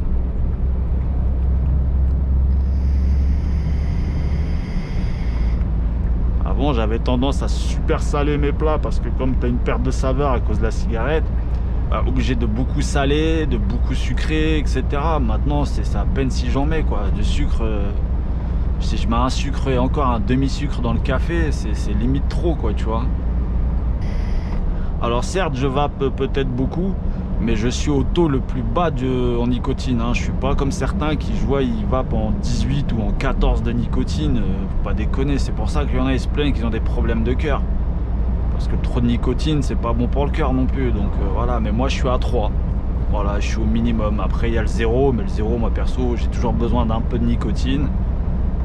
Mais bon voilà, là je suis en 3 et ça me convient très bien.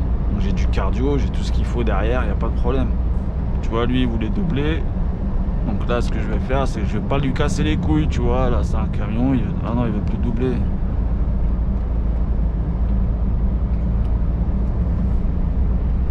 J'étais prêt à ralentir pour qu'il passe, mais bon, apparemment il a vu les feux au loin, il a paniqué. C'est ça là, ce qui est malheureux la nuit sur les nationales, c'est que bah, t'apprécies mal les distances, quoi.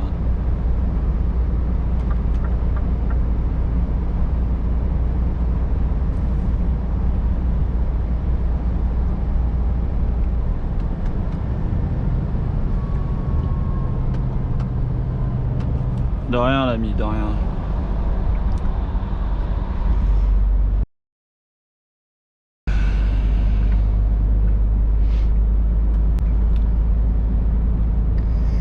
Tu vois, c'est ça aussi, ça fait partie du routier 3.0. Le mec, ça fait 5 minutes, il me colle au cul. Parce que moi, je roule à 84, 85. Je suis sur une nationale, je vais pas rouler à 90. De toute façon, nous, nos camions, ils sont bridés à 85 dans la boîte où je suis. Et j'ai déjà vu, moi, le cas, voilà, rouler derrière des mecs comme ça, tu vois. Le mec, il voit que tu veux le doubler, il te laissera pas doubler. Il va faire que voilà, d'être au taquet. Là, ça m'a coûté quoi? Je l'ai vu, tac, je lui ai fait signe de doubler. Donc, un petit coup de clignotant droite-gauche. Il a déboîté, j'ai relâché, j'ai mis un coup de ralentisseur, comme ça n'a pas duré 3 heures. Parce que sur une nationale c'est dangereux, il suffit qu'il y ait une voiture ou une moto qui arrive à toute balle en face, c'est n'importe quoi. Donc ça fait partie aussi du comportement et de l'attitude, c'est un tout. Tu vois, il est content, il est passé devant, bon bah après voilà, hein, je sais pas moi, le mec il est peut-être juste en heure ou quoi, il est pressé d'aller faire sa coupure. Ça arrive, hein, c'est des choses qui arrivent après. Entre nous, si on se comprend, voilà, ça se passe bien. Sinon là il serait resté à mon cul. Ah, voilà, ça va le stresser encore plus, il va être énervé encore plus. Moi à la longue ça va peut-être me gonfler aussi parce que je vais le voir, il est là, tu sais, il déboîte, il revient, il déboîte, il revient, il est là, il me colle au cul. Ça sert à quoi? Je le laisse passer et puis il est content. Et je mets pas la vie des gens en danger, tu vois. Parce que quand les méandais ils font des face à face, je peux te dire que ça fait mal, hein. Alors oui, l'inconvénient quand tu roules de nuit, bien scruter les champs, les forêts, tout ça. Dès que tu vois deux petits ronds qui brillent comme ça, là, c'est une perte d'yeux, quoi, une perte d'œil ou ce que tu veux, une perte d'yeux. Appelle ça comme tu veux. Attention aux bestioles qui traversent. Je me suis déjà tapé tout un troupeau de sangliers là quand je roulais à la Steph. Bon, il n'y a pas eu beaucoup de dégâts, il y a eu beaucoup de boucheries, quoi, ça c'est sûr. Mais bon, en attendant, ça m'a immobilisé le camion pendant une semaine. Il a fallu qu'on me ramène un autre camion, un autre tracteur. Parce que bah, le premier sanglier, il a tapé dans la calandre, il a tapé dans le radiateur. Ça m'a arraché une durite. Et tout le liquide de refroidissement a fini par terre. Donc bah, là, tu te doutes bien que tu peux plus rouler. Hein. Le camion, après, sinon il chauffe. Témoin d'eau qui s'est allumé. Donc obligé d'attendre le dépanneur qui est venu avec un tracteur. Décroché, raccroché, et puis bon bah voilà, et j'ai récupéré le camion la semaine d'après quoi. Mais ça malheureusement tu peux pas trop. Ils sont sortis, voilà, je sortais d'un virage dans la forêt et c'était la période de chasse, donc ils rabattaient toutes les familles de sangliers là, et bah je peux te dire qu'il y en a au moins une trentaine qui ont traversé devant moi d'un coup. Bah, je pouvais rien faire hein. Voilà, tout ce que j'espérais c'est que voilà que ça me bloque pas la direction ou les freins, que ça m'arrache pas les durites d'air et que je puisse plus freiner ou quoi ou qu'est-ce quoi. Donc quelque part dans mon malheur on a eu de la chance. Après je voulais te dire aussi, des fois chez les clients, bon même si des fois voilà tu sais que t'as pas lieu de décharger ou quoi ou qu'est-ce. Après ça il y en a qui disent ouais non moi chez les clients je décharge pas machin, c'est des conneries. C'est juste que voilà, il y a une façon de demander les choses. Donc si le cariste il me dit bon écoute j'ai beaucoup de boulot aujourd'hui, est-ce que ça te dérange de me filer un coup de main? Moi perso quand c'est demandé gentiment, il n'y a pas de problème, je le fais. C'est de bon cœur, au contraire moi j'aime bien, ça me fait bouger. Je suis pas le mec voilà, à rester à me branler les couilles dans le camion. Après quand c'est des clients qui aiment bien décharger, il y a des clients chez qui tu vas les vider ou charger, où t'as pas lieu d'accéder au quai. Donc bon bah là tu peux rien y faire. Mais moi après 3 heures ou 2 heures de route ou même 4 heures, 4 heures et demie de route, ça me dérange pas de décharger un complet tant que c'est au tire-pale électrique. Après au tire-pale manuel, si c'est du léger, ça me dérange pas, mais s'il faut se casser les reins, non. Ça c'est, à un moment donné, il faut savoir ce que tu fais. Mais voilà, si t'arranges aussi un peu comme ça, bah, la fois d'après, moi j'ai vu, voilà par exemple il y a des clients, t'as rendez-vous par exemple à 11 heures. Sauf que bah du coup par rapport à ton client d'avant, bah t'es arrivé en avance. Bah il y a des clients, ils vont te dire non moi tu reviens, mettons t'arrives à 9h30, 10h, il va te dire non tu reviens, t'as rendez-vous à 11h, tu reviens à 11h. Parce que les fois d'avant où t'as demandé de lui rendre un service, tu l'as envoyé chier. Bah là il va pas t'arranger. Alors que moi la plupart des clients, je vais pas te dire tous, mais à force que voilà qu'ils voient comment je suis, bah si j'arrive en avance, bah ils me prennent, ils me chargent en avance. Ils me déchargent en avance, tu vois, ils vont pas me chipoter parce qu'ils savent que voilà, c'est du donnant-donnant. Tu vois. Après ça, si chacun fait comme il veut, mais venez pas vous plaindre après, voilà, si les clients après, parce qu'ils vous crois pas, hein, mais il retient bien ton visage, hein, il retient bien le nom de ton entreprise, il retient bien ton visage, et tu seras amené à le refaire souvent, donc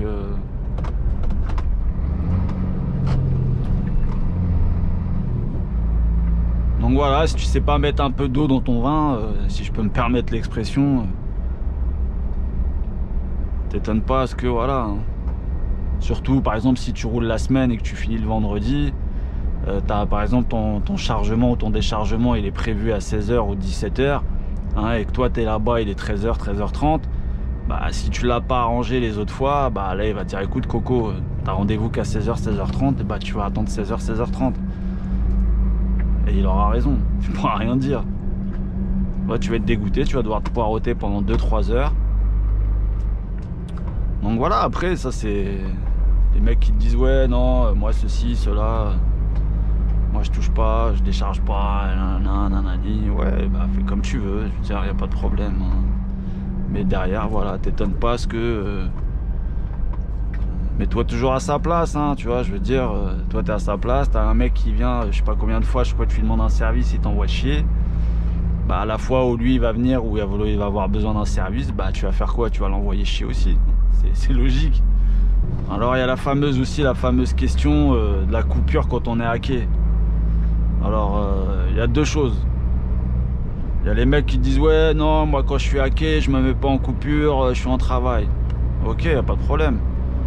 Mais si t'es intelligent et t'es malin, après je dis pas, hein, si t'es en train de charger ou de décharger, tu manutentionnes, tu débâches, tu bâches ou quoi aux caisses, là d'accord, tu te mets en travail. Celui qui veut se mettre en coupure, il fait ce qu'il veut.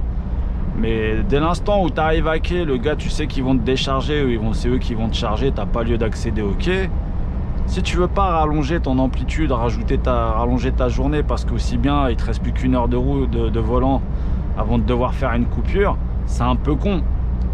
Je veux dire, voilà, que tu la fasses à quai ou que tu la fasses sur un parking comme là, tu vois, au milieu de nulle part, bah, tu vois, moi, quitte à finir une demi-heure ou trois quarts d'heure avant sur ma journée, bah, je préfère finir trois quarts d'heure, une demi-heure avant et avoir du temps libre le soir pour faire ce que j'ai à faire. Donc après, ça, voilà, chacun fait comme il veut. Mais c'est pas pour autant que tu auras plus d'heures de travail sur ta journée, parce que c'est une coupure que tu vas devoir faire dans tous les cas. Donc, à toi de gérer tes heures, hein. Ça c'est une question de bon sens.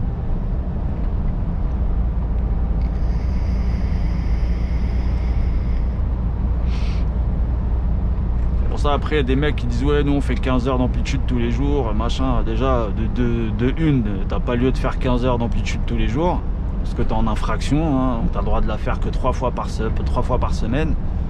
Donc si tu fais 15 heures je l'ai fait, hein, je dis pas, hein, à l'époque j'ai vu faire des semaines à 15 heures tous les jours. J'ai même vu faire plus que 15 heures d'amplitude par jour. Mais voilà, il arrive un moment où t'arrêtes de bosser dans des boîtes comme ça, tu vois. Je veux dire, à un moment donné, t'arrêtes. Surtout quand ils te payent pas la moitié de tes heures, quoi. À un moment donné, il faut arrêter de faire le pigeon. Pour ça que là, dernièrement, et puis de toute façon, il y a plein de boîtes, ils se sont tellement bouffés des amendes que maintenant, t'inquiète pas, hein, c'est eux, dès que tu dépasses de 5 minutes tes temps de service ou tes amplitudes, ils te convoquent, comme là, par exemple, à la STEF, ou là, la boîte où je suis.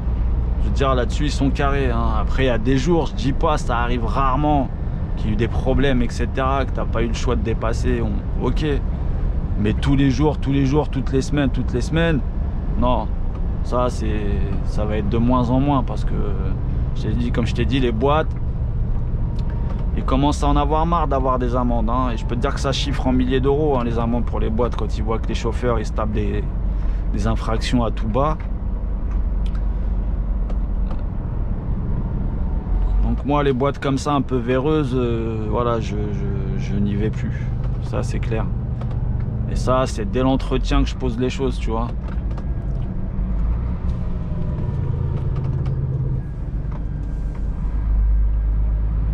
Moi, j'estime qu'une entreprise qui sait faire le travail et des exploitants qui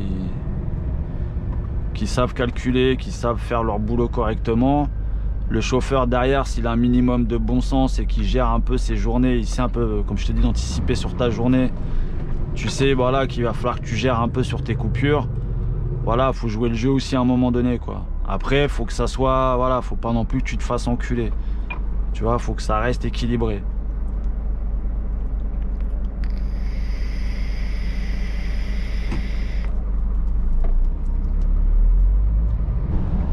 Ça, après, les chauffeurs ils se plaignent, ils sont fatigués, ils dorment pas assez, etc.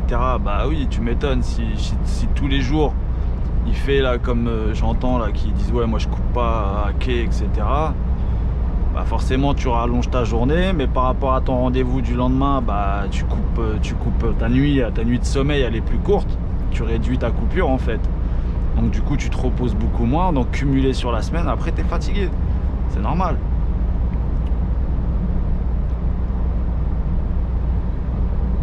Il y a un juste milieu et un minimum d'organisation, quoi. Moi, tu vois, si j'avais pas coupé pendant que j'étais chez le client, tu vois, j'en ai profité pour manger et tout, parce que bon, bah forcément c'est à l'heure où j'ai faim. Bah là, j'aurais pas pu redémarrer à zéro, j'aurais dû refaire, parce que de Bayeux à Champagné, il y a 3 heures de route. Donc il m'aurait resté 1h30. En 1h30, j'arrive pas à Orléans. Il me faut au minimum 1h45, 1h50. Donc pour 15 minutes de conduite, il aurait fallu que je m'arrête, faire une 45 minutes de coupure. Ce qui fait que là, au lieu de finir là dans une demi-heure, bah, je vais finir dans 1h15. Donc au final, ma coupure journalière elle va être plus courte, je vais moins dormir, je vais me coucher plus tard, je vais tirer sur l'amplitude. Mais ça sert à rien. C'est complètement débile, tu vois. Je veux dire, c'est... Après, vous faites comme vous voulez, les gars. Moi, je te dis juste, moi, comment je vois la chose. Après, je dis pas, si tu décharges, tu charges, tu manutentionnes, là, c'est voilà, c'est normal. Ne serait-ce que, voilà, si t'arrive une bricole, un accident, un truc, pendant que tu charges ou tu décharges, bah, au moins, t'es couvert, tu vois. Mais si tu es dans ton camion, tu es dans sa salle de pause en train de boire un café ou en train de manger, ça t'empêche en quoi de faire ta coupure? Rien, t'es pas en train de manutentionner, hein. Alors les fameuses histoires, ouais, la drill elle déboule chez les clients sur les quais, etc. Vas-y, arrête tes conneries, il faut savoir défendre le truc. La drill elle vient te voir, tu dis quoi? Bah je suis en train de boire mon café, je suis en train de faire ma sieste, je regarde mon film, je suis en coupure, c'est quoi le problème? T'es pas en train de décharger ou de charger ou... Maintenant si t'assistes au chargement ou machin, ok, là c'est différent, t'es pas sur le quai là, t'es... Et de temps en temps, toujours un petit coup d'œil dans tes rétros, voir si voilà, il n'y a pas une fumée qui s'échappe ou quoi, un pneu qui a crevé ou quelque chose.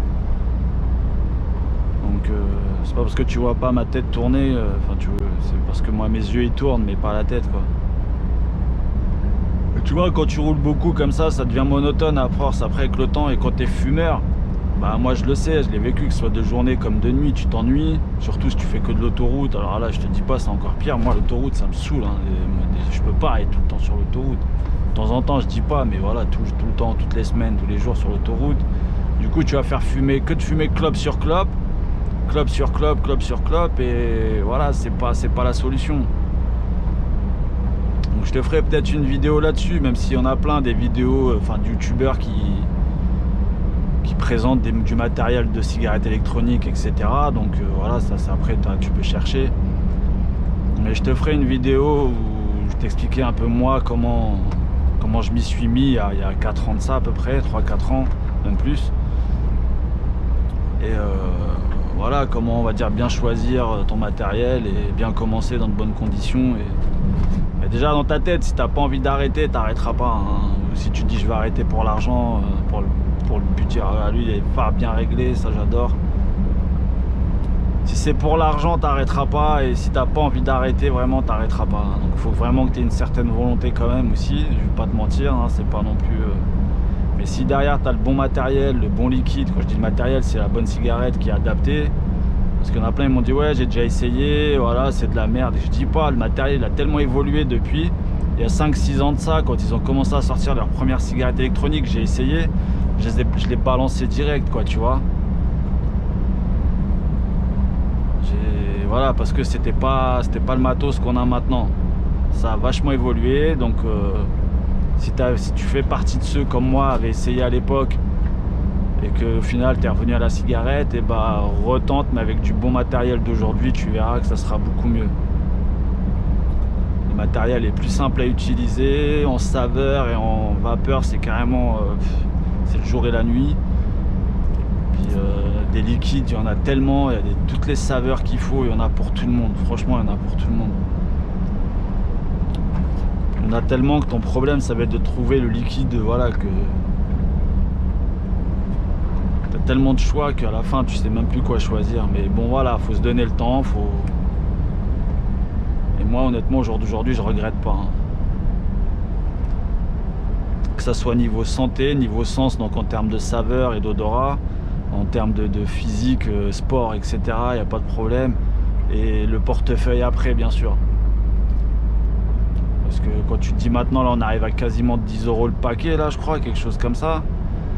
Moi qui fumais un paquet par jour en semaine normale, en soirée j'étais... Bon, je dis pas que je fumais les 2 paquets, mais j'achetais 2 paquets en fin de soirée, il n'y avait plus rien, hein, je veux dire, parce que bah, forcément tu fumes avec des gens, tu vas en proposer. Toi t'en fumes pas mal, surtout quand tu bois un petit peu, etc. Bah tu vas fumer encore plus. Et les 2 paquets ils y passent, hein. Donc j'étais arrivé, voilà, si je devais calculer au prix d'aujourd'hui de paquet de clopes, bah, je serais entre 300 et 400 € par mois de cigarettes quoi. C'est énorme. 300-400 balles, c'est un budget quand même, je veux dire, à un moment donné. Même si tu gagnes 6 000 € par mois, ça fait chier de donner 300 ou 400 € au tabagiste quoi. Tu calcules rien que 300 € par mois, sur 10 mois ça te fait 3000. Ouais, sur 12 mois ça te fait 3600. 3600 €, voire 4000 € que tu vas te donner à l'industrie du tabac. C'est énorme, 4000 €. Avec la vape, je crois. Si je te fais les calculs vite fait, je dois en avoir, allez, en liquide, une fois que tu as acheté le matériel, là, cette cigarette électronique, je l'ai payé 29 euros. Et honnêtement, franchement, en saveur, en vapeur, tout, franchement, elle est top, en autonomie de batterie, etc. Même en utilisation, à remplir, à changer la résistance. Je te ferai un petit tuto, allez, on va faire un petit tuto. Je vais m'en commander une deuxième de toute façon, parce que j'aime bien en avoir deux. Parce que si ça tombe en panne, il y en a plein, des gens avec qui j'ai parlé qui se sont mis à la vape. Et forcément, elle tombe en panne un dimanche ou quelque chose comme ça. Il fait quoi? Bah, les shops, enfin les boutiques de cigarettes électroniques, elles sont fermées le dimanche. Mais forcément, tu as toujours un tabac d'ouvert le dimanche. Donc, du coup, il rachète un paquet, puis ça y est, il repart sur la cigarette, quoi. Et du coup, c'est un peu con parce que il y en a un, il m'a dit une fois, pendant 6 mois, il a arrêté de fumer, il vapait. Sa clope, elle est tombée, enfin sa cigarette électronique, elle est tombée en panne un dimanche. Il a racheté un paquet de clopes et maintenant, ça fait 2 ans qu'il refume. C'est un peu con. Je trouve ça dommage, quoi. Donc c'est pour ça, c'est toujours bien d'en avoir une deuxième en secours.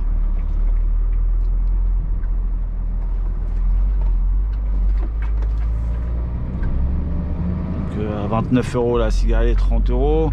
Tu t'achètes 3-4 résistances, ça te fait aller 40 euros. Et ça représente 4 jours de cigarette.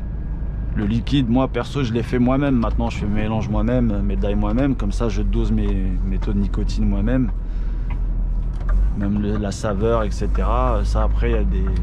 Je te ferai une vidéo un peu plus détaillée. Il y a un site où tu as un tableau où c'est facile à faire. Tu as juste à acheter ce qu'il faut. Donc, un flacon gradué. Tu mets ton arôme, tu mets ta nicotine, tu mets ta base. Et tu as juste à secouer. Et puis, voilà, tu as ton liquide. Moi, ça me revient maintenant, honnêtement, en liquide, ça me revient à 25-30 euros par mois en liquide. Les résistances, j'en ai allé, ça coûte 2-3 euros une résistance. Je fais 2 semaines avec une résistance, donc ouais, j'en ai pour aller grand max 40 euros par mois, quoi, de liquide. Et 40 euros à côté de 300-400 euros, honnêtement, et sans compter derrière, je te parle juste du budget, hein, mais au-delà du budget, moi, ce que je regarde, c'est la santé. C'est de pouvoir faire des vrais footings, de faire des vrais... Quand je te dis maintenant, je prends mon vélo, je fais 60 km. Bon, je les sens, hein, je vais pas te dire, voilà, je les fais easy, tu vois, mais en tant que fumeur, mais jamais je les aurais fait, les 60 km. Malade. Avec les côtes et tout, les machins qu'il y a par chez moi, là, c'était hors de question. Plus de souffle à un moment donné. Et sans te parler des entraînements en boxe thaï en Thaïlande, là, chez les vrais thaïs, c'est pas... C'est un autre rythme, hein, chez eux, hein, c'est cardio à fond. Hein. La première semaine, j'en ai chié, hein, je te mens pas. Hein.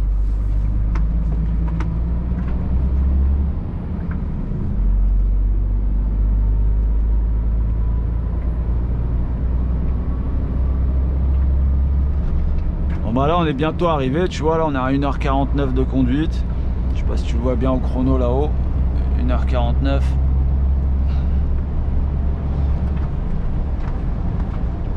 Donc là j'arrive dans 2 minutes, là ça y est, hein. La nuit elle est finie, je suis à 7h05 de temps de service, donc je vais finir à 7h10 le temps de décrocher, 7h15. Et voilà, tu vois, j'ai pas fait... Là si j'avais dû couper 45 minutes, là au lieu de finir à 5h, 5h15, j'aurais fini à 6h, 6h15, tu vois. Donc c'est 1 heure de moins que j'ai pour moi pour me reposer. Donc les gars qui me disent oui, on est fatigué, on dort pas beaucoup, surtout si derrière ils s'enchaînent 3 heures, 4 heures de film. Sur 9 heures, ça lui laisse que 4-5 heures de sommeil, quoi, entre la douche du matin, le petit-déj, etc. Enfin, pour ceux qui se lavent, parce que j'en vois, moi, des fois, il y en a, ils se lèvent, ils se lèvent, ils sautent derrière le volant, ils démarrent, ils roulent, ils commencent la journée, quoi. Attends, c'est pas... Tu peux pas, c'est pas impossible. Tu pètes un câble à un moment donné.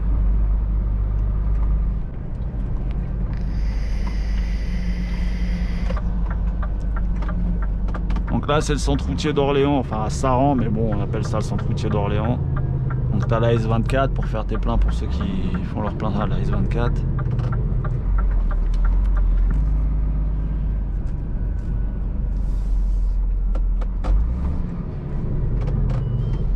Donc qu'est-ce qu'il me fait lui? Il sort pas. Ouais, en plein milieu normal, au calme.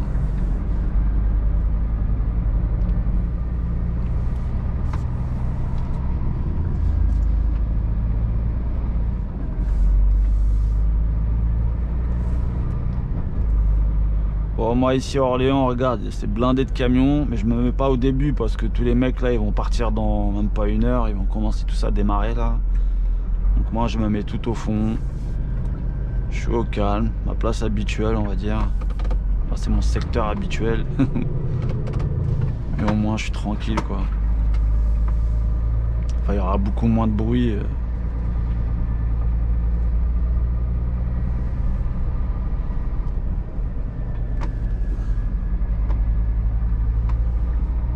Là, je vais faire le tour par là.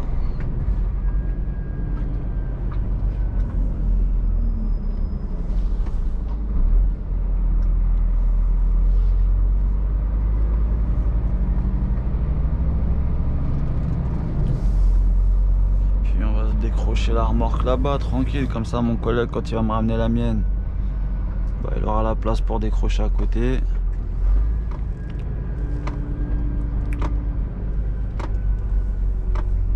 Moi, je vais me foutre à côté de ma remorque, tu vois.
Là, je suis en train de lever la suspension, tu vois, pour décrocher confortablement. Comme ça, j'aurais pas à forcer sur les béquilles, tu vois, avec les bras, quoi.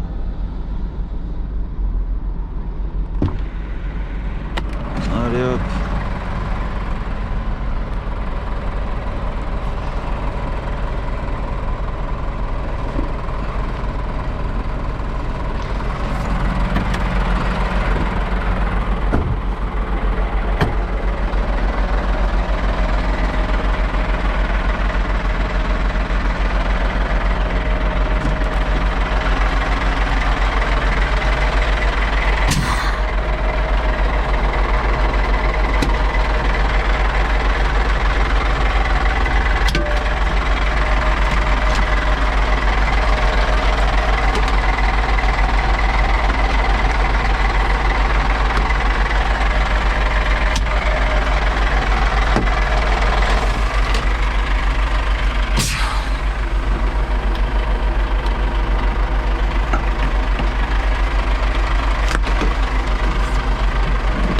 Ça, c'est le raccord qui me sert pour les vieilles remorques comme ça, là, qui ont l'ancien système de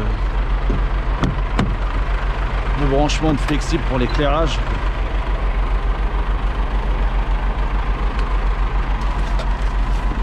Tu vois, le nouveau système, c'est celui-là. Il va vraiment falloir que je range mon coffre là, parce qu'à force de sortir ça, ça me fout le bordel. Hop. Ça, demain, je vais le ranger.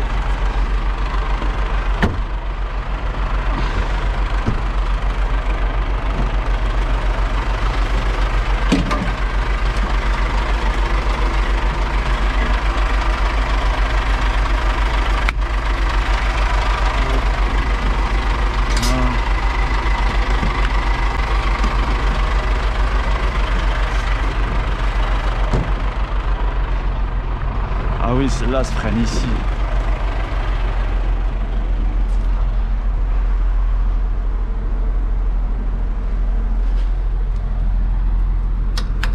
Hop.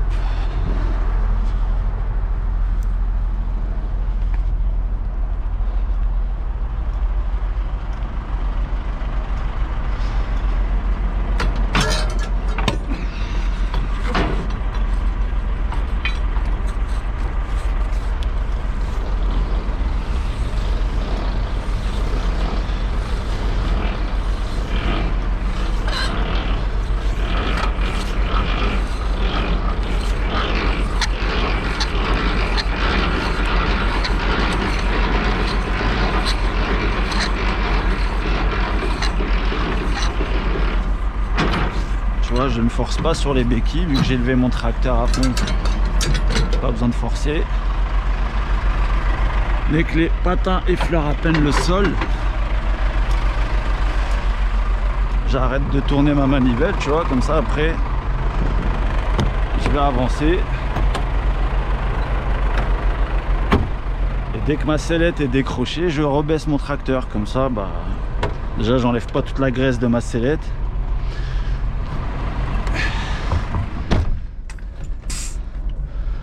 Donc là tu vois, j'avance, c'est décroché, je redescends mon tracteur.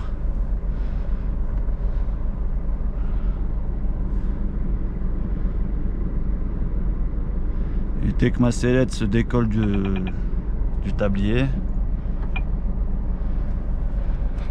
bon, après les suspensions sur les scanners sont pas très rapides. Ah, je suis à 135. Là tu vois, là ça y est.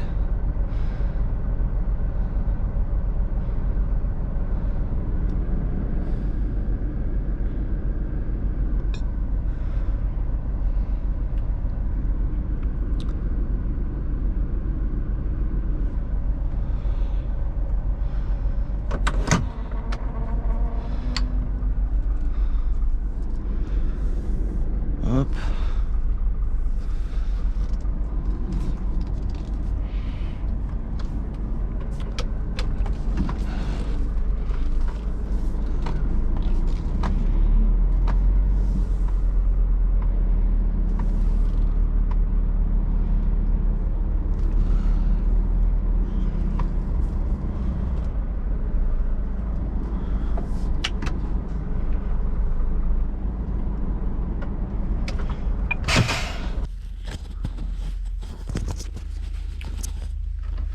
Bon, j'espère que ce format de vidéo va le faire. Je vais essayer de faire au mieux au montage pour pas que ça soit trop barbant.